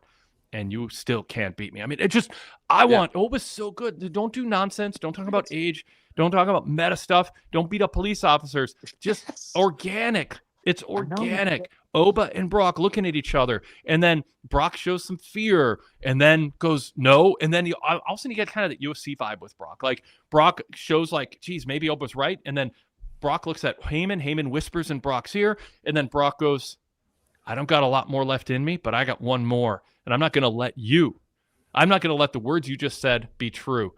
And Oba goes, "So no low blows," and Brock goes, "No low blows." Literally, like, make it about can Brock beat Oba clean? I mean, that to me, that's a selling point. So, it's 1-1. It's just this heel trope stuff, but at least they're owning it. I don't know. I think there's material they can still get to, maybe. Probably not. So, Chris, your thoughts? It's a Hell in a Cell, so I don't know if it's gonna be clean anyway. So maybe you don't want to mention that because they might be doing something that's not clean in the match. Then they have I think you could say we're gonna fight inside a cage and there's gonna be nobody else there. Let's find out who the tougher guy is, and let's fight, but no low blows from behind. Like, let's find out who's tougher, not who can take a cheap shot. Let's, and you actually sell the cage, like who, I mean, we're gonna do crazy things to try to beat each other in that cage. We're two monsters going at it, and nobody's gonna interfere. Let's find out who the best man is. I just, man. Jay and Hartford goes, I got to push back on my guy Sean a little. If it's just two big guys fighting, people would say, where's the story? The story is it's Oba freaking Femi and Brock freaking Lesnar. The matches they've had. Yeah, talk about the matches they've had. Yeah, you dig into that. Yeah, just like, I was watching the Dark Side of the Ring, and I don't bring up Vince Russo a lot because I just don't respect his approach to wrestling. And I think he was, just an awful booker. Just in so many ways that I've documented in writing and in podcasting. And then he's on the TNA documentary going, nobody wants to watch two people wrestle for 20 minutes in the ring. That's a tiny audience. And it's like, that's a self-fulfilling prophecy. That is just not true. Like, I mean, you set up Oba and Brock and people are going to pay to see that. If the structure of the way you tell stories on a wrestling show is we're here to find out who the best wrestler is, Oba and Brock standing opposite each other, the visual sells itself. The history of what Brock was and what Oba will be sells it. If you buy in, if you don't buy in, then go do something else. Like, that's what this is about. It's not about you don't need a story. That's extra. The story is Oba's the future, Brock is the beast, and we have the gift of seeing them when they're both great. One at the beginning and one near the end. I mean, that's the story, and that is what. When you're looking for other stuff, you're losing sight of it. It's worrying about the halftime show instead of the game on the field or the court or the ice or the court. Chris. Also clear heel face dynamic instead of lacking a lot of the show. There aren't people. I mean, they might cheer for Brock when he comes out, but obviously Oba Femi is one of the bigger reactions on the show. Yep. Also, on a side note, my 7-year-old started saying bro a lot, so I feel like I'm living with Vince Russo. Yes. All right. That's my once or twice a year reference to Russo. I'm sorry, but he says nobody wants to watch. Pro wrestling fans don't want to watch a well-told pro wrestling story with talented wrestlers, but they want to see a midget looking outside of a trash can, masturbating and looking at a woman and going whatever lewd line he said that he was going to serve up to her. What?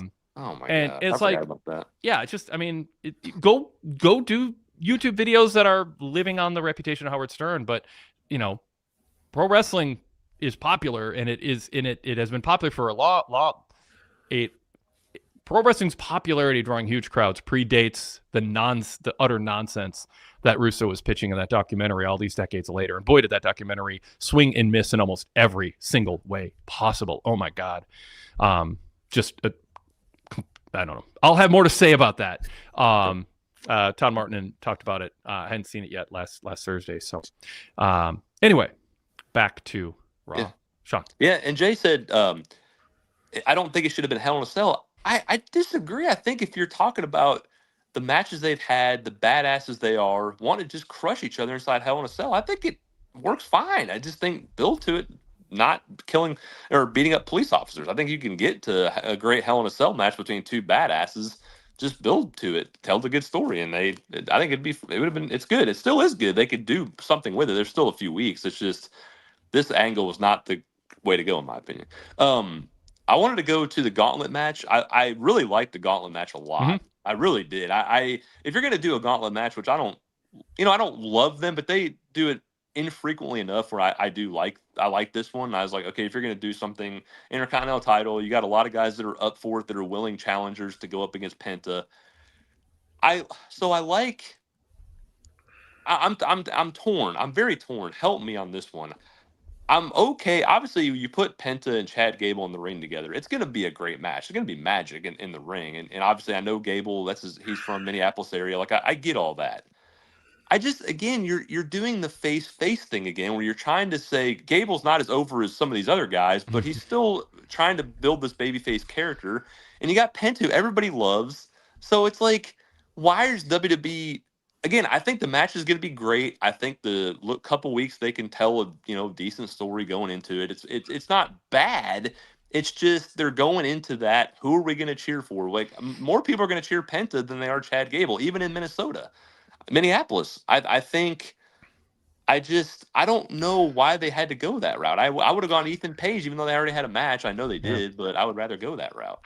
Well, first, just I think as a gesture of goodwill and kindness, can the three of us chant Gable because no one else is? Gable, Gable, Gable. There we are. Good. Oh, it's just been sad watching him, just full of enthusiasm. Yeah. Gable pumping his fists, and nobody's doing it to the beat of the music. Gable needs to turn back heel. He's not, or be a mid-card babyface. I mean, I love his matches, but there just is a business of charisma and connecting. And he's not doing. He doesn't have either in the role that he's in, and I think he should not win. And he should not win because I don't think he's over enough to have the IC title right now. Like, what is he going to do with it other than have a good match? Yeah, no offense to Chad Gable, but nobody in Minnesota is buying a ticket to see Chad Gable other than friends and family. I mean, he's not a big enough star, and he's not a difference maker. And I respect and enjoy his matches, but from every time he's started to get a push that goes beyond upper mid card or that isn't him as a heel, I just didn't think it was going to work. There's just it sucks, and it's not everybody can be great in every way in the way that other people are charisma wise. This is a business about charisma and connection, and Gable just doesn't have it despite his other talent. And so I'm not ruling out that he doesn't turn heel on Penta, Sean. I mean, turning heel in your hometown and getting booed as opposed to not getting cheered in your hometown is a safer bet to take anyway, because at least then he doesn't have a tepid crowd response. People don't care a lot about amateur wrestling, period. Just not a huge mainstream sport, and they're into Gable's heel character. And right now you stripped away everything that was interesting about him. So, yeah. Sather Vision 3 goes, I agree. He's way better as a heel. I thought the story was going to be he's just pretending to be friends with the luchadors and then he turns on them. But it seems they're in on this face character. Cavanti Small says Triple H has turned Gable into a charisma vacuum, which should be a fireable offense compared to the masterpiece he participated in Mexico.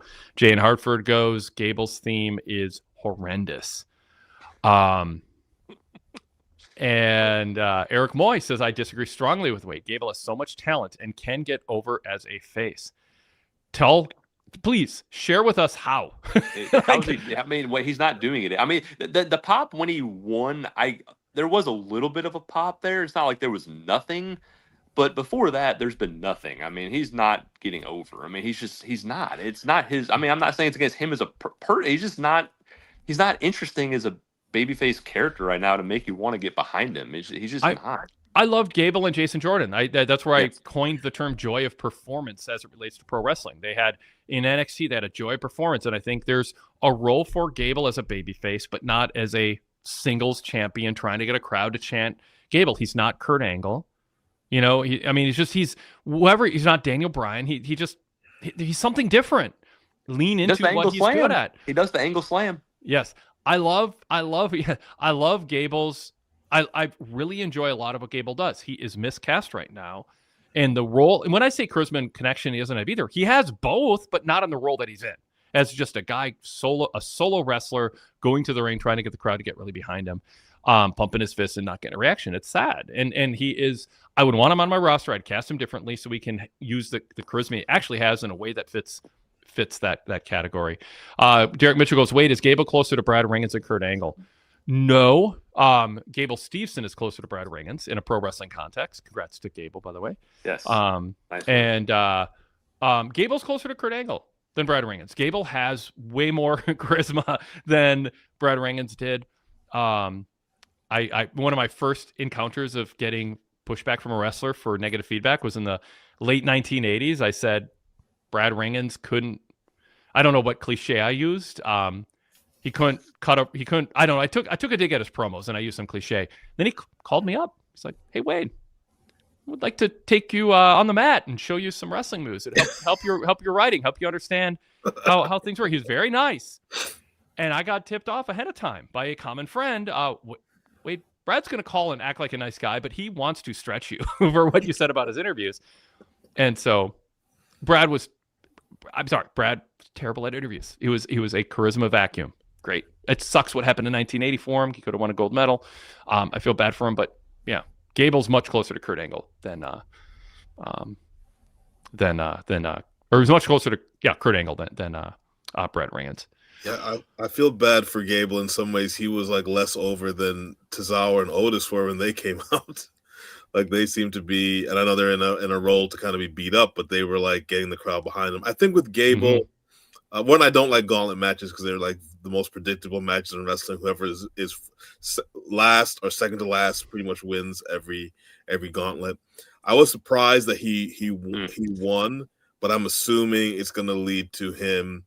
I actually think I disagree. I think he's going to have because they may not have too many babyface wins. Maybe they might be misjudging the Minneapolis community. Maybe he has a large extended family. And they think that they might sell some tickets, but I could see him winning, even if it's for a couple of weeks, to have that pop, almost like a thank you for kind of the Grande Americano stuff in AAA. Get a big ovation in your hometown in a stadium, winning a title. I don't think he's won a singles title in WWE. So yeah, that'd be wrong. And I'll go back to Ethan Page. I mean, there's not argument, but like debate that Ethan can't be a main eventer. I disagree to a point. I think Ethan can be a main eventer. I think Ethan has charisma.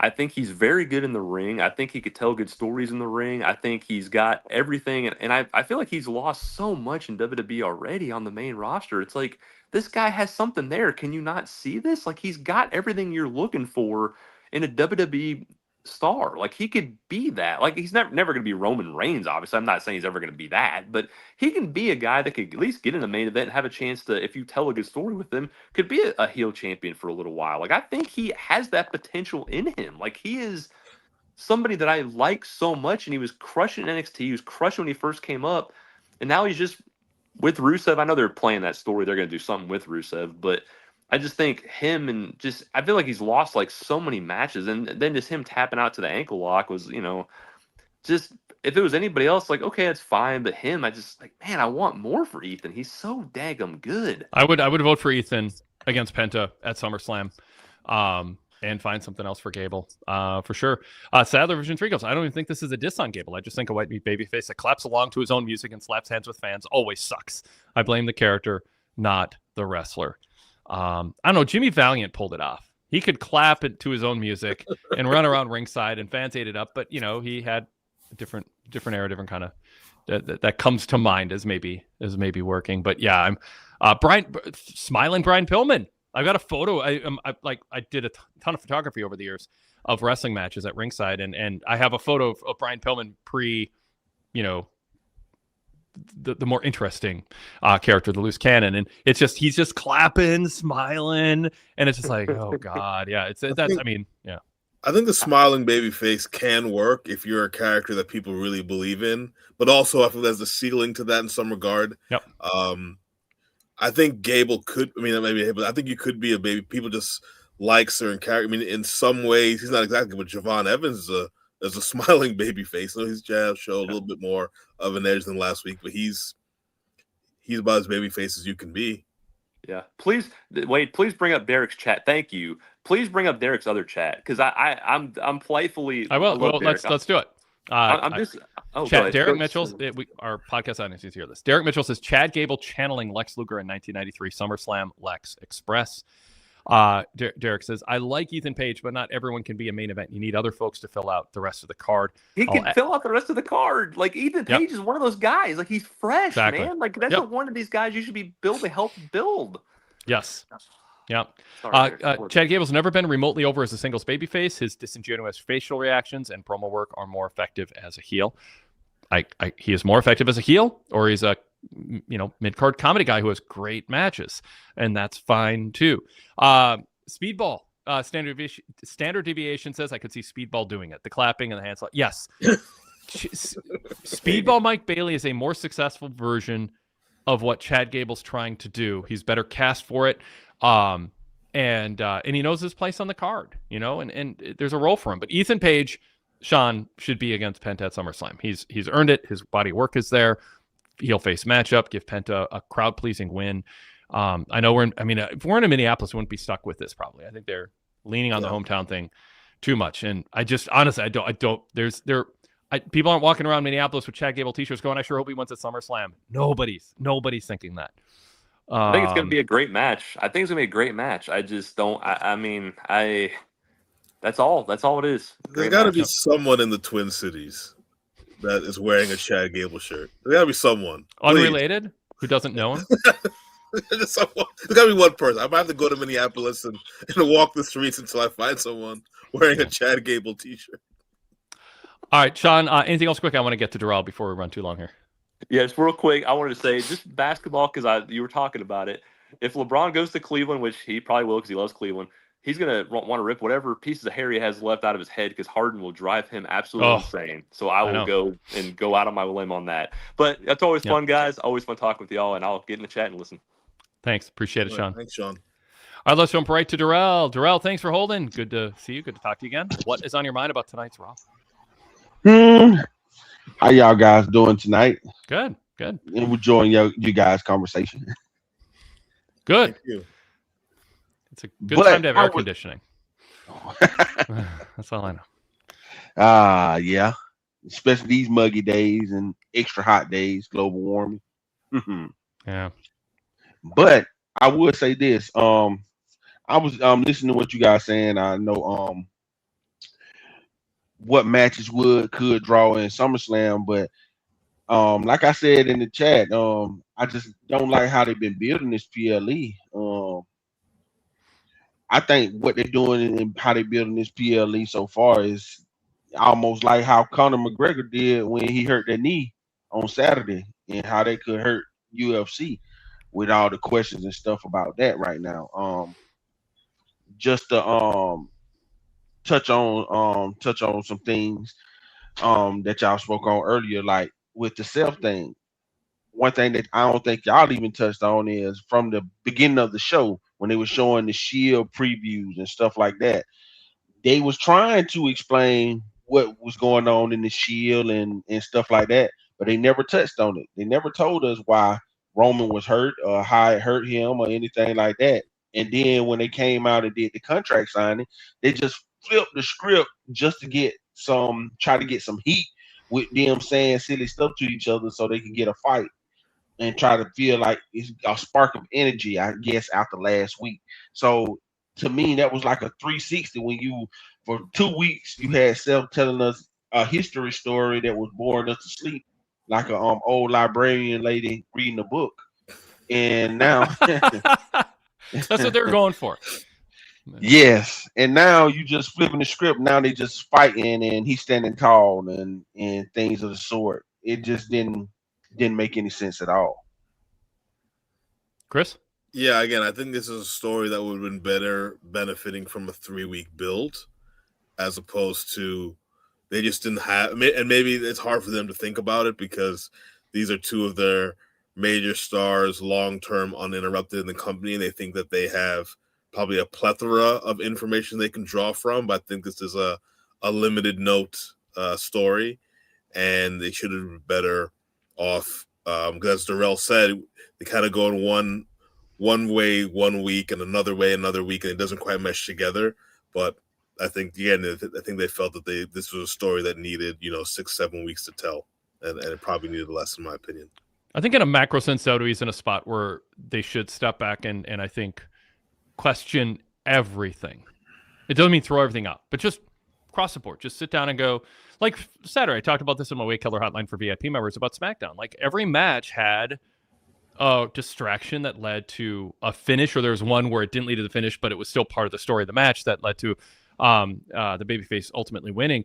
but they're doing the same finish. They're doing lazy things over and over, and it doesn't affect beating up security guys or beating up cops. There's like these it comes across as a company that is just trying to fill all these hours and fill all these PLEs and give their top guys big paydays.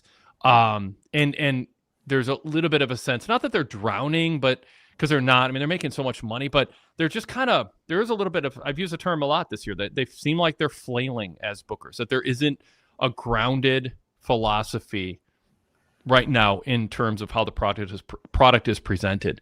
And I just think that grounded philosophy is a foundation of a lot of other things working. And I just think they're going through the motions of tropes and bad habits, and trying to ride out a big revenue period. And, selling 25,000 give or take tickets with a couple weeks, 2.5 weeks to go here, or just under 3 weeks to go, isn't great. I mean, it's in a lot of other areas it'd be great, but they are starting the mistakes that it's like the Monday Night War era. Stone Cold and The Rock and Sable. There are things that got hot, and the NWO with WCW. You get hot, but if you're making a bunch of other fundamental errors that the top storyline is covering up for, like Cody's journey, Sammy and the Bloodline, it's hiding the mistakes you're making. And then when the hot product cools off, when the hot feud cools off, you're left with a bunch of mistakes being made, and you're paying a price for getting sloppy. And I think that's the position that they're in now, and they don't know how to get out of it. So as we had a comment earlier from a listener or viewer just going, they have these matches and they book them, and then it's like, well, what do we do to fill TV time? And as Chris, you say, there's a 3-week build. How much can you say before you overplay the hand? But the fact is they want to sell tickets and they don't want to wait till the last 2 weeks to do it. So they're trying to announce it, with more than 3 weeks. I don't know. I think the approach to the presentation of the product, the culture of the presentation, another phrase I use, needs to be reevaluated, and they need to, I think, step back after SummerSlam and go, all right, let's try to clean some stuff up, and let's try to freshen some stuff up, and let's listen to some new ideas.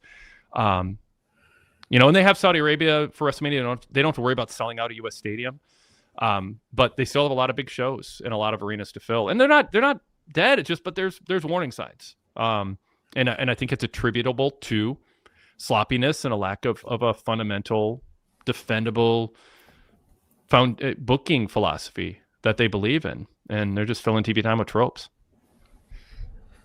I do think, though, they do have, if we go back to the WCW reference, they do have a Goldberg-esque figure in Obafemi. Yep. So in a way, it's not, I don't want to make the reference here because we'll get people upset about a certain wrestling show and another promotion that's comparable to one of my favorite promotions as a kid, World Class, comparing the All In to the Parade of Champions in World Class Championship Wrestling. But they have a real big superstar in Obafemi who's getting one of the bigger reactions on the show. They have other superstars. So they're not entirely bad, as kind of Goldberg helped save WCW for a few years, but I think they need to be, after this show, kind of putting some of those younger wrestlers or newer wrestlers into the positions of being main eventers and as part of the top tier and not secondary players. I think there are definite things WWE can do that are just turnkey. They don't rely on a breakout star. They don't rely on any outside force. I mean, there's economic forces that work against them, but they are overstretching. I mean, it's just that's they're stretching themselves thin. Just as WCW did with Thunder and adding a third hour to Nitro. They're stretching themselves thin and they're asking a lot. The 2-hour SummerSlam, as Rude Dog says, the 2-day SummerSlam I felt was a mistake from the beginning. Now we're seeing the diminishing results. They thought when it was hot, they would just keep it hot, and then they're going to look for scapegoats. Whether it's Paul Levesque or the economy or whatever, they're going to look for scapegoats. But what is wrong with WWE is fixable with the talent that they have. But they need to recognize it and get out of the little bubble that they're in and stop making the same mistakes.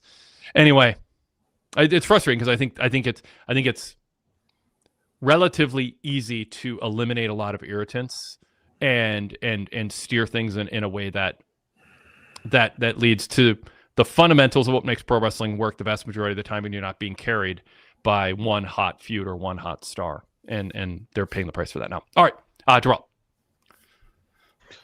Yes, and I would say they do have Oba, but like tonight, I felt like they did damage with him with the things that they did. It felt like, especially when at the end, and they had him requoting that the ruler, the catchphrases that he was doing. It was like it felt the same thing that the main event scene did with just the sing along type of thing, the scripted promo type of feel that just don't feel natural. They made him feel unnatural tonight with that. And that's what I feel like they're doing. They're doing more damage with what they're doing with trying to introduce these last time stars, and they felt like they retired. They even had CM Punk on Stephanie podcast say speak about Punk, speak about Seth. First promo that he gave and said felt like he was about to retire. Like, what is he doing here? And I feel like that's doing more damage to somebody like Oba and his chances to help you get up out of this than you're doing now. And like I said, what they're doing now with this bill is even more damaging than what Conor McGregor's knee popping out and tearing the meniscus did to the UFC last night, and where it make people feel like, did he already have an injury? He faked this. Your biggest gate ever. They made $26 million, way more than the last 5 number of events together almost. It's like you're doing that type of damage that can hurt you long term and can hurt the next person who can help you get out of it. But I would say this, the hottest thing that I seen tonight was LA Knight. LA Knight felt like the biggest star tonight. He felt like he had the crowd going on. He felt like he pulled the crowd into a story that they just putting together over a week or two. They just pulling it together and trying to make it into something, and he gonna have to hold them pieces because this look like something that's gonna end up into a Survivor Series where they're gonna have to sell out a big baseball arena. What did you guys feel about that? And also, I love Solo right now to a point where I like his mannerisms when he in the ring, when he had Jimmy pull the coat off and he like, ha, tricked you type of thing. I like that. He's even feeling more energized and with LA Knight energy that he's giving off. And I like that they put in Royce Keys in that too. I just wish they didn't have him lose to Jimmy on Friday with a weak spear. But what do you guys felt about that? So a lot to cover in what you said. One, I will say, I thought the biggest mistake, I was texting with Todd Martin about this Saturday night, was after the Conor McGregor injury. And, people are going to speculate about it, just like, Senator McConnell and Senator Lindsey Graham. There's going to be people speculating, about anything where you're not, there's going to be conspiracy theories and all that. What was in their control was Max Holloway acting like he was disappointed he didn't get to fight and prove he was better than Conor, instead of going, we'll just do a third one. You can all buy your tickets again and I'll be at the craps table. Like, he couldn't have handled that worse. You should seem disappointed you didn't get to prove you're better than Conor and not be like, shoulder shrug, we'll just do a third one. He didn't read the room. As Todd texted, or maybe I don't know. I think Todd used that phrase, but I was thinking along the same things. He didn't react in the moment the right way. All right, enough UFC talk. The LA Knight is something WWE should be studying. Why is this working? Why is he getting bigger pops than people getting bigger pushes and bigger pay and all that? Like, what is working with LA Knight? And it doesn't mean it applies to everybody, but whatever fundamentally is working about him and connecting with fans is something they should try to look to recreate in a way that fits each of the individual wrestlers they're trying to get over, including, by the way, Seth Rollins is a babyface if they're committed to that. I don't know what they're committed to after tonight with Seth, if they're trying to get him booed.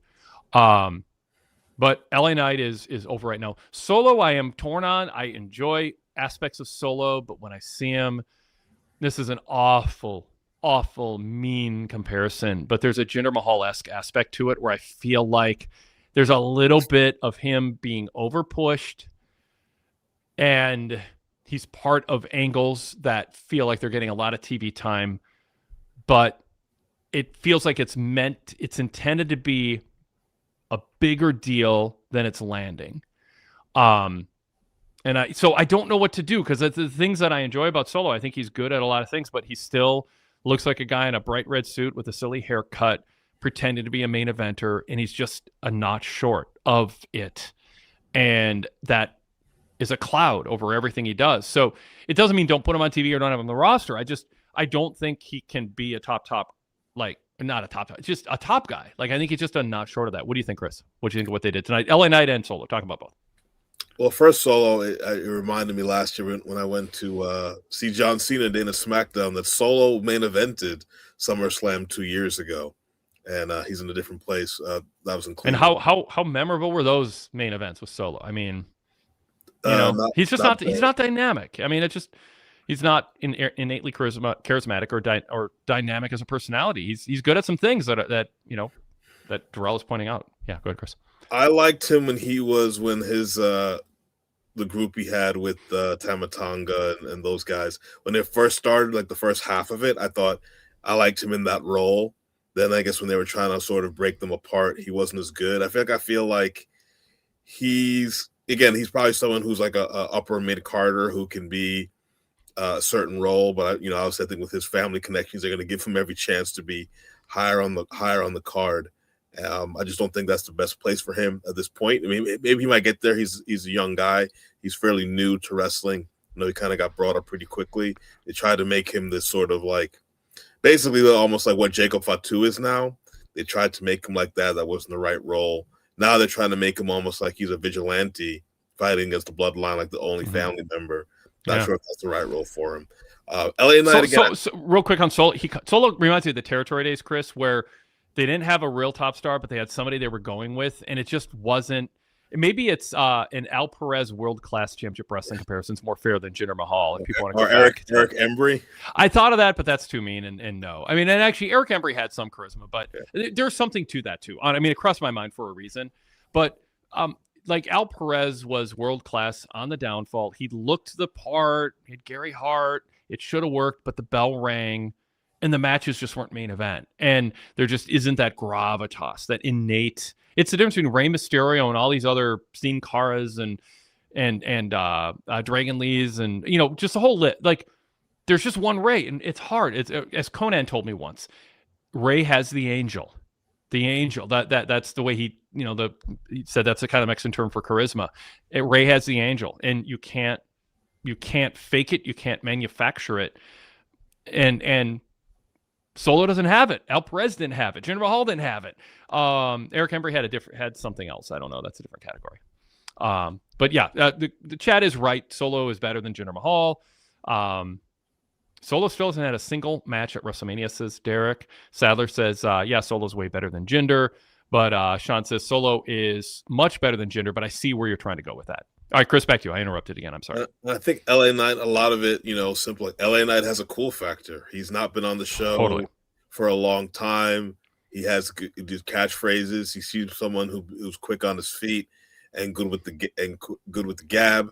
And I think that gets a lot of people into it. I mean, I feel like the segment, the way they set up that Royce Keys Jimmy Uso match was very weird because they set it up in the commercial break and then they came back. I thought, did something happen with my Netflix? Did I miss something? Yes. They explained that they had come out, they made a match out of nowhere. But really, in that entire segment, the only people that got any kind of ovation were really Solo a little bit when he turned on Jimmy, but really Jacob Fatu and LA Knight made the save. And then, the way he presents himself, he's someone that people want to get behind. And again, I wasn't happy with this crowd, but he was very clearly someone that was over. And I think again, part of it is like, however you define cool, put that aside. If the crowd thinks someone is cool, they're going to be with them. They're going to be behind them. They're going to follow them. Yeah, but there are things LA Knight is doing that is elevating him beyond just being cool and having catchphrases. Like he was the cool guy with catchphrases, and there's something more. The fans are identifying with him, and there's something there. You can't bottle it and hand it to other wrestlers, but you can emulate and learn from it. Chat says, Derek Mitchell goes, LA Knight has a connection with the crowd that doesn't seem forced. It's genuine. Sadler Vision 3 goes, I think they made Solo too goofy. I think the original Solo that was on NXT was a serious wrestler that had borderline main event potential. I think they got the most out of main event Solo, and it just, the match is just, one other guy, sorry, Solo, if you're listening, we want you on the TV show. It's just, it's sort of like Chad Gable. I think there's a certain ceiling. He's reminding me of Matt Morgan when Matt Morgan tried to be a top guy. There was just something that wasn't there. I watched the TNA pay-per-view, Matt Morgan in the main event, and it's like, it's not going to work. And I don't know why, and that's how I feel about Solo in WWE main events. There have to be better options than him. Back to Knight, Kamati Smalls says, I think Knight clicks with many casual fans because he's passionate and makes you believe what he says and does. Stark contrast to the main event scene, who seem contrived and lack passion. Is there another comment on LA Knight here or not? Derek says, I'd like to see LA Knight in high-profile singles match instead of these multi-person matches like the Usos and LA Knight against the Vision. And now SummerSlam, LA Knight, Royce Keys, and Solo versus the Bloodline.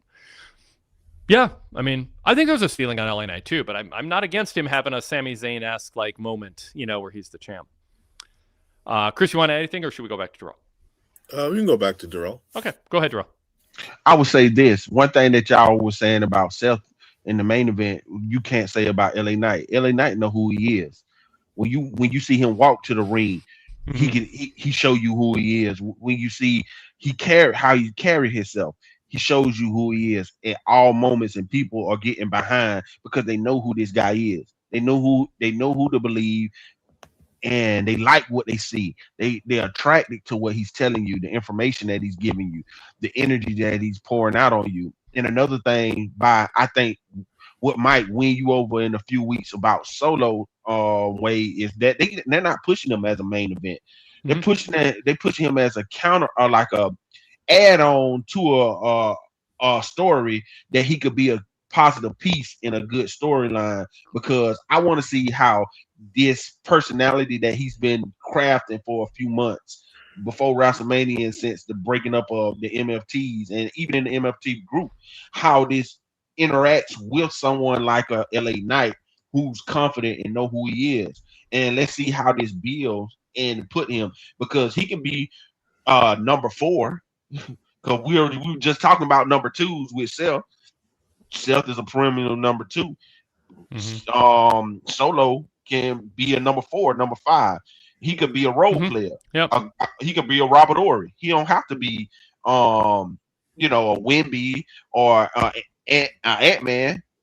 He can just be a Robert Ory. He can be a good 6-man, you know what I'm saying, and be like that. But let's see what he can show. And I think that's why they put him with LA Knight. And they've been telling this story that these two was trying to get together. So that's one thing about it as well, the continuation of a story, which some of the other stuff have been lacking on the show. Yeah, I mean, I think you put it well. I mean, I don't want Solo not on TV. And he is good as a fulcrum. Yeah, I don't know. I mean, I saw more doubt on him than I am. I think it's more in response to people just going, oh, look, he's super interesting because he's kind of clever, and there's a better word. He's showing a sense of humor and a kind of a deadpan wit and all that. Like, I think there's things you can do with him, but I still look at him and I'm just like, I don't know what place on the card I'd have him, but it's not a top 3 or 4 babyface or heel. I mean, maybe 5, like you say. Yeah, he remind you of somebody who followed after Junkyard Dog back when Bill Watts lost Junkyard Dog. I forgot who the guy was who followed. Who they tried to push. Yes. Yeah.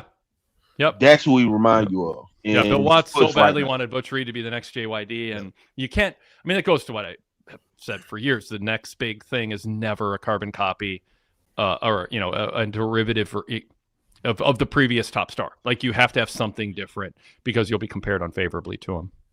I think there are questions throughout wrestling with where people should be on roles. So someone wrote, Swole74 on the chat, or he won a championship. But he won a championship on teams with Shaq and Kobe, with Tim Duncan, Ginobili, and Parker, and with the Hakeem Olajuwon. So, yeah, he won championships, but he was not the main player on a team. I think there's a lot of questions in wrestling on who should be a main eventer, who should be on the show.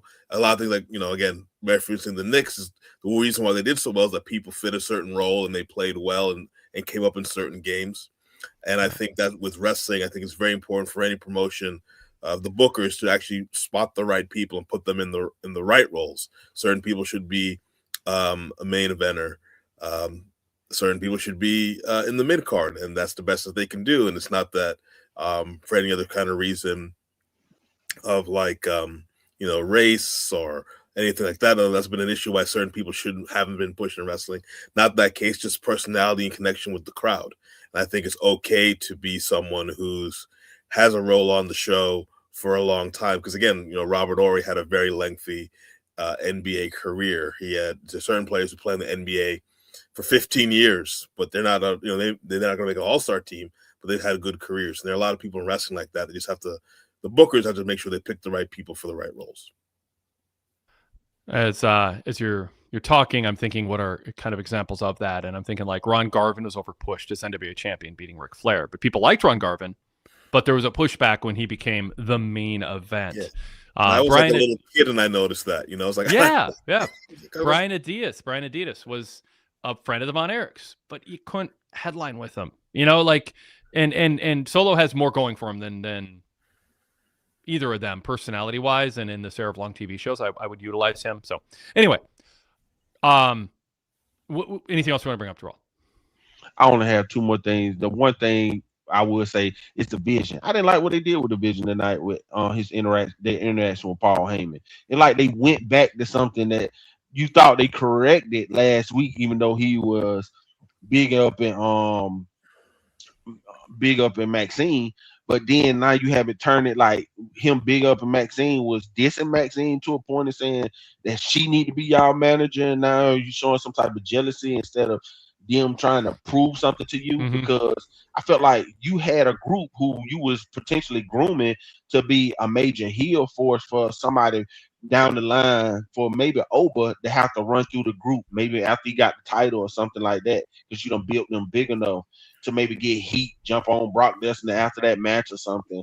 But no, I don't know what they're doing with the direction. And that fits into the whole show that hurt it for me as well, because you seem like you're doing all this meta talking to X and Twitter, whatever you want to call it, by stuff that you have and people say in segments and stuff like that, just like with Paul Heyman tonight. And I did not like what they did. I think they kind of undercut I'm not disagreeing with most of what you're saying, but I'm curious, what was meta about what Paul did tonight?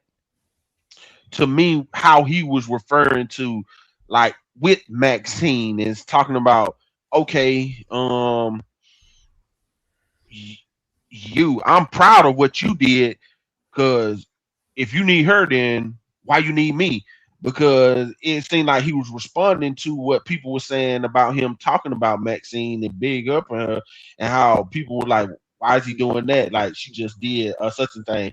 That you had people breaking down her crock shot and on whatchamacallit from the Street Profits. And now it's like he responded to that and saying why you need this and stuff like that. And it was just, and some of the stuff that he said to like with Logan Paul, bringing up the Conor McGregor stuff, saying he healing faster than Conor McGregor when we just seen him get hurt and stuff like that. And he played the stuff, but it was just the whole segment as a whole.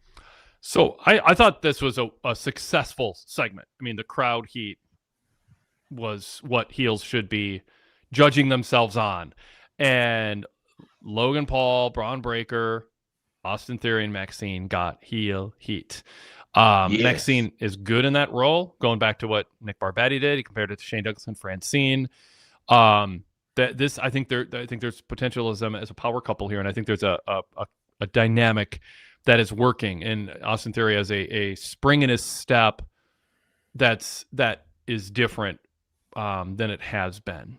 And the whole point was strip him down, make him kind of boring, just break the habit of being a goof, and frame him, even if it's ahead of the perception, as something serious, as someone who can be serious and should be taken seriously. And now you can afford to have him with Maxine, with, I think, some credibility he's built up as not just a complete washout in this role. And now, can that take things to the next level? Can she be a piece that fits, that takes him to the next level?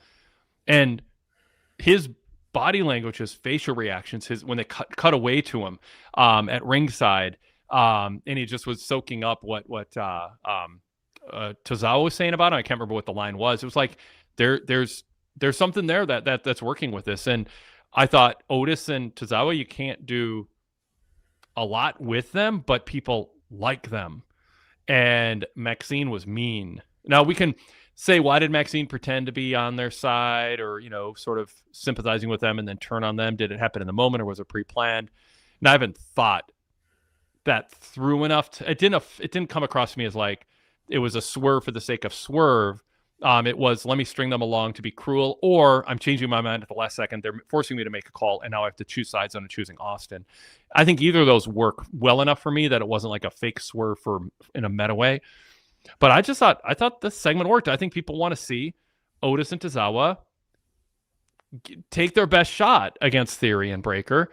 It doesn't seem like a fair fight, which is, but sometimes babyface underdogs who lose, you still just will cheer for them to get in some spots. What do you think, Chris, of the segment? What worked for you? Talking about Austin and Maxine and their performance in particular, since that's the kind of the new thing right now in this segment. Yeah, before touching that quickly, I mean, again, I think what Otis and Tozawa show, when you're a long-time babyface, people like you. When someone turns on you, there's emotion there because they've been built up being together for so long. I thought the segment had a lot of heat. The crowd chanting, "You sold out." I mean, there are some parts when it looked like it was going a little bit too long, but they got back on track. Mm-hmm. Yeah. I thought, two people that I watched on the independent wrestling scene 10 years ago on the show were Ethan Page and Austin Theory. So in a way, I'm kind of happy to see them go from those Evolve shows in La Boom in Queens to Raw here. But yeah, I think he has a different level of charisma now with that. He seems to be someone who'd been miscast or someone that was put in the background. And now he seems to be a bit more of a clearer heel and someone that had a bit more personality than they showed before. I think that Maxine, she had some facial expression at times where I felt like she was not as clear initially in the turn. I felt like there were parts that went on too long, but she got there towards the end. The whole thing with me with Paul Heyman is Paul Heyman, to me, treated them like they were his kids from his first family. Yeah. Rock are his kids from his third family. And they were like, "Dad, didn't you see what I did?" And he's like, "I have my own family now, so why don't you go?" I love you kids. I wish you the best, but I have my own family now. So I do not know what they're doing with Heyman, but I would augment your example, which is good. And I would say he's somebody who got us the Vision or a second family, and they weren't good enough, so he went back to his firstborn. That's kind of like like Brock's my firstborn. He's way better than you guys. But I'm not quite sure what to make of him going, "You don't need me, you need Maxine," because Theory's like, so we're back together, and he wants it, and it seems like they're doing what Heyman wanted, and then Heyman's saying, "You don't need me." And I haven't fully processed. I'm not quite sure where it goes, but they're not giving Heyman this much TV time with them to not have him end up back with them once Brock is done at SummerSlam in a few weeks. I think they're setting something up for Heyman to be back with them. But I don't. This was a curious kind of head tilt twist. Tim saying, "You don't need me." I don't know what to make of it.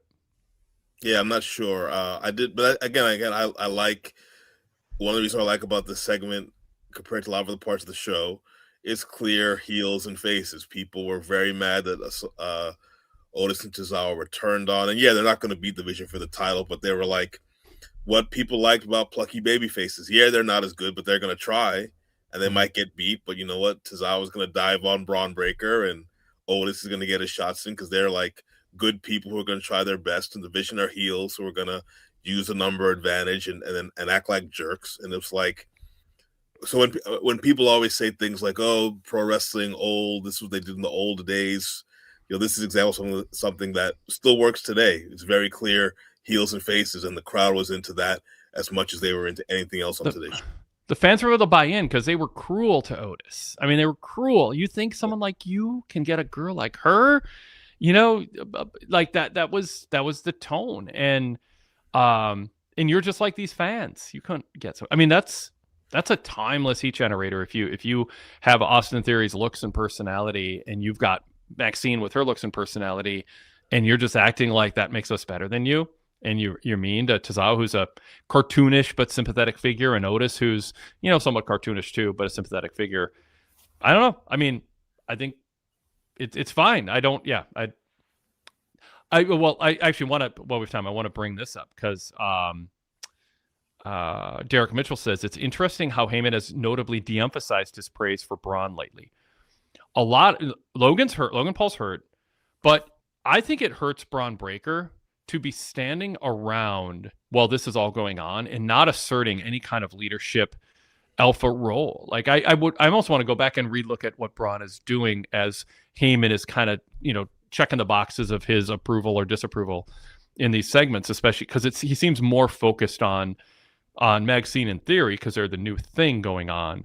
And Theory and Heyman are interacting more. But to me, if Breaker's going to be a future alpha top star, he should kind of have an opinion that he's expressing during this. He's really not.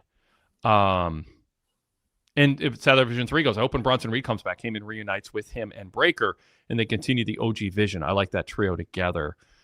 Bronson coming back will be a blast, says Sean. So yeah, I'm curious if the Vision reunites as Logan, Breaker, and Reed, and then Theory and Maxine go off and just maybe are on a different brand doing a heel duo act, but they're not part of the Vision anymore, and they kind of sink or swim as a duo on their own. Or no, Maxine's part of the Vision, and it kind of works out. I don't know. Do you have thoughts, Chris? I think they have options. I think that's a good thing because we talk about some things they're lacking in other ways. But they have options with that, and I think that's really important. Yeah. Joel, anything else quick? I want to wrap up here pretty quick. Yeah, that's why I felt that segment was bad, because that heat that they got out there in the ring was excellent. It was giving everything that you wanted from Austin Theory and stuff like that. So, and I agree with you with the Braun Breaker take. Like he just stood around like he was comfortable with just being a side piece, just a piece of the part. You even gave Logan something. Logan felt like the mouthpiece of the group with what they did with him and everything like that. So, and he a real heat generator. So you're right. I don't know what's going on with that at all. Yeah. But, yeah. I don't either. Cool. Yeah. Mm-hmm. Well, last thing, and I want to leave y'all with this, and maybe y'all discuss it before you get off. But I had this thing. Hogan, when he came to WWE, and this just a general story because I felt like they could have did this with an Oba.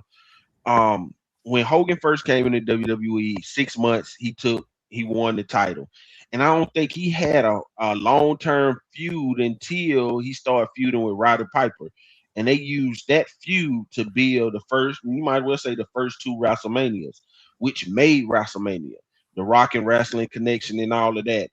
I feel like you needed that story and tell that story maybe with the Oba who was blowing up, to get something like a SummerSlam and make it feel big. And I understand people like wait to WrestleMania, but if you told a story like that with the Oba and the old guard of Roman Reigns, that could have probably did a lot more than what they're doing right now. But I don't know if I was all the way correct, but if I'm pretty sure that Hulk Hogan did not have a long feud until he started feuding with Roddy Piper, and he built that, and they used that feud to be a WrestleMania, and that's what made WrestleMania is the feuds and stuff. What made WrestleMania in the name, and now WrestleMania is kind of bigger than stories, and I think wrestling as a whole need to get back to stories, feeling bigger than the shows that you put them on. What you think about that? And I'm nice talking to you guys tonight. Thanks, Ro. Appreciate it. Thank you. Yeah, I mean, when the brand of the company and the brand of the shows is what you're selling and not the wrestlers, you're in trouble. I mean, wrestling fans don't pay for a brand. I mean, they did sort of for ECW, but it was because of Shane Douglas and Francine and Sabu and the Public Enemy and Sandman and Tommy Dreamer. Who am I leaving off? That was Mount Rushmore. I know I'm leaving somebody in the Mount Rushmore set. Did I say set? Van Dam. You say Taz and Rob Van Dam? Yeah, Taz. Our videos. Jerry Lynn, throw him out there. Yeah, I mean, Jerry's great. He's great. Some of more wrestlers had their best match with Jerry Lynn than almost anybody for a 20-year period. He was that good, but he wasn't like Mount Rushmore drawing card. Here's why I'm going to shows. But whole other conversation. But I think with WWE, like the brand and these shows count because a championship matters and the wrestlers fighting for it. People are invested in seeing them win or lose, and they care about their journey. Journey, that's one of the first like phrases I use a lot. Like wrestlers on a journey is the main reason that I enjoy wrestling, because I've seen so many wrestling matches. It's like they're great and I enjoy the roller coaster ride, but without a wrestler in it on a journey that has context, it just doesn't mean as much to me. I don't just need to see a bunch of athletic moves that are no sold and kickouts of big finishers and then claim it's 7 stars. I enjoy what connects with a crowd, and what connects with a crowd is a wrestler on a journey in a context that seems historically significant, and it matters. And you have to protect everything that makes titles matter and everything that makes wrestling matches and match finishes matter. And WWE, if they lose sight of that and get kind of drunk on the brand and the popularity of the brand and the belts that all these, NBA champs and Super Bowl stars are wearing, and they forget, like, in the end, wrestling fans are going to go to a show for a little while because of the brand momentum. And then eventually, like we saw with Nitro, it dies. It does. Even Dynamite, AW has faded in terms of their live attendance because they were in the business of, we're AEW, as opposed to we're in the Kenny Omega business, we're in the Hangman Page business, where they had to be in the business of a certain wrestler, and WWE needs to really, really, really focus on the wrestlers being the stars. Chris, anything you want to add to any of that?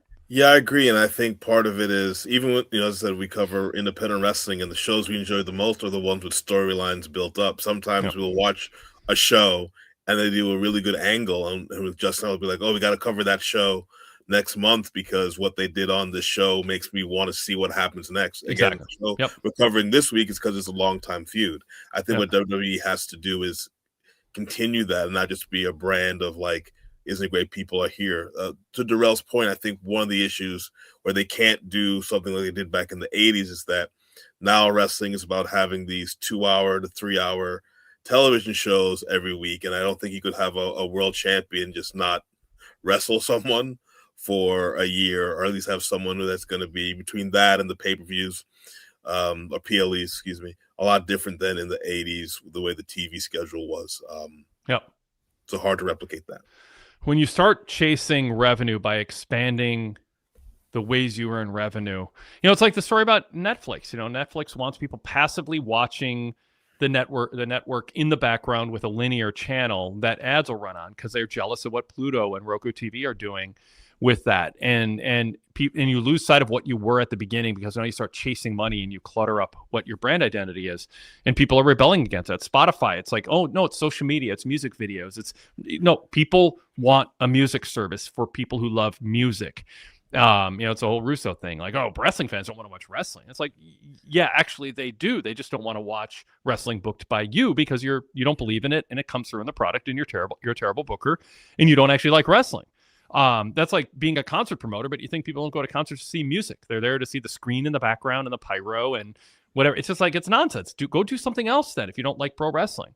And that's how people feel about music services. So it's not just Spotify. Like, there's just too much coming at people right now with people trying to make money, and WWE is part of that. As I mentioned earlier, they're just, oh, your name on the mat, and there's a club that you can join with John Cena talking down to you in this totally patronizing tone that's insulting to every adult out there.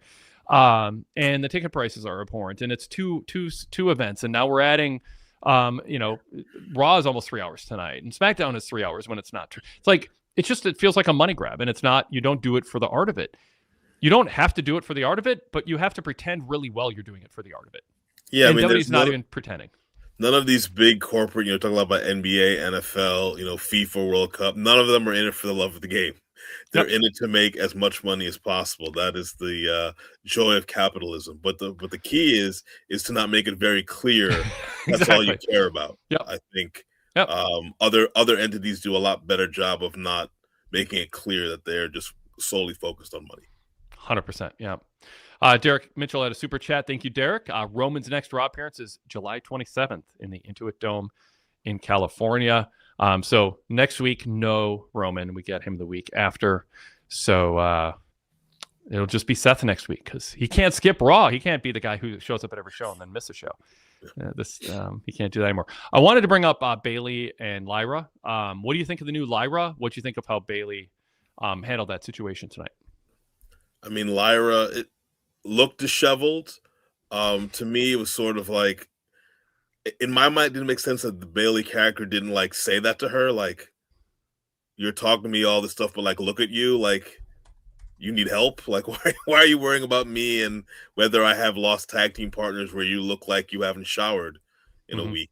I know it's obviously leading to a match at the Saturday Night's main event, but I just felt that like the Bayley character should have been more like, look at you and be like, what is up with you? Like, I tie up with you, I know you, like, you're not do anything, and then that would maybe you're not doing, there's something wrong with you, and then the Lyra could just respond like, I'm just being me or whatever, and could have done the same thing, but she should have been more of an interaction about why she's different. Sean in the chat goes, I'm very intrigued with this new Lyra heel character. Derek Mitchell says, did Lyra morph into Nikki Cross? It looks like she hasn't bathed in weeks. Not sure what Bayley's contract status is, but it does feel like they've exhausted her creatively. And Sadler goes, Bayley feels like she'll be the next veteran to leave WWE. Michael Cole called Lyra, said she looks like the Sea Hag from Widow's Bay. I think that's what they're going for. I think it's fun to see a transformation of Lyra like this. And I think Bayley, was good in her role here. Saying, Bayley, you're not the locker room leader, you're a doormat, your face doesn't belong on the posters, you drag down every person you work with, and you have always been the worst of the four horsewomen, does feel a little bit like Bayley's going to get cut next week, and that's going to be the last words ever said about her on camera, where she has to take it and never gets revenge. I think more so they're setting up Bayley to get revenge on a heel who fans are going to rally against, and they're going to rally behind Bayley. I mean, I'm fine with this story. It's mid card and it's working fine. Yeah, and also again, clear heel face dynamic in this one as well. Yep, and as Rude Dog says, it's not like the Bird Lady character was getting over. So true. Chris, anything else you want to add about tonight's show? I guess the only other major thing we didn't talk about was Io Sky and Roxanne Perez. I like the finish of Io Sky. If you're gonna beat someone and you're 1-on-3, make it be kind of a quick roll up out of nowhere. But they just set up obviously the fact that she was attacked after by the Judgment Day. That she has some revenge to get at SummerSlam. Very good. All right. Chris, thanks. Been a blast. But next time we talk, we'll probably know what team LeBron is playing for. But who knows? Maybe he'll stretch it out to like middle of next year, and he'll be a free agent pickup, or I don't even know. And I will have new Knicks championship gear coming in the mail. Well, good, awesome. Wear it with pride. I hope to someday be in the position you are to be buying merch for my team that won, because that's what it's about. You want to buy in, root for some outcome, and then when you get it, feel a great sense of satisfaction that the team you're rooting for, the wrestler you're rooting for, overcame the odds and finally achieved greatness. And your Knicks did it, and I look forward to a Knicks Wolves final with or without LeBron James on either team. Thanks, Chris. PWTorch VIPinfo.com.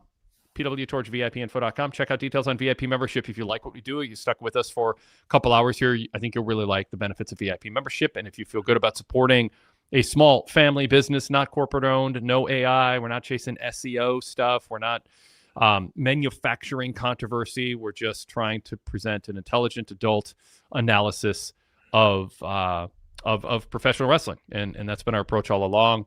Not play favorites, but bring an informed, reasoned approach to coverage and a wide array of opinions.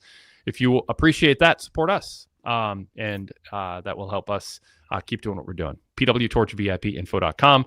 Tomorrow, Zach Haydorn joins me from Sports Illustrated and also formerly with PWTorch on the flagship. So send in your questions for the flagship.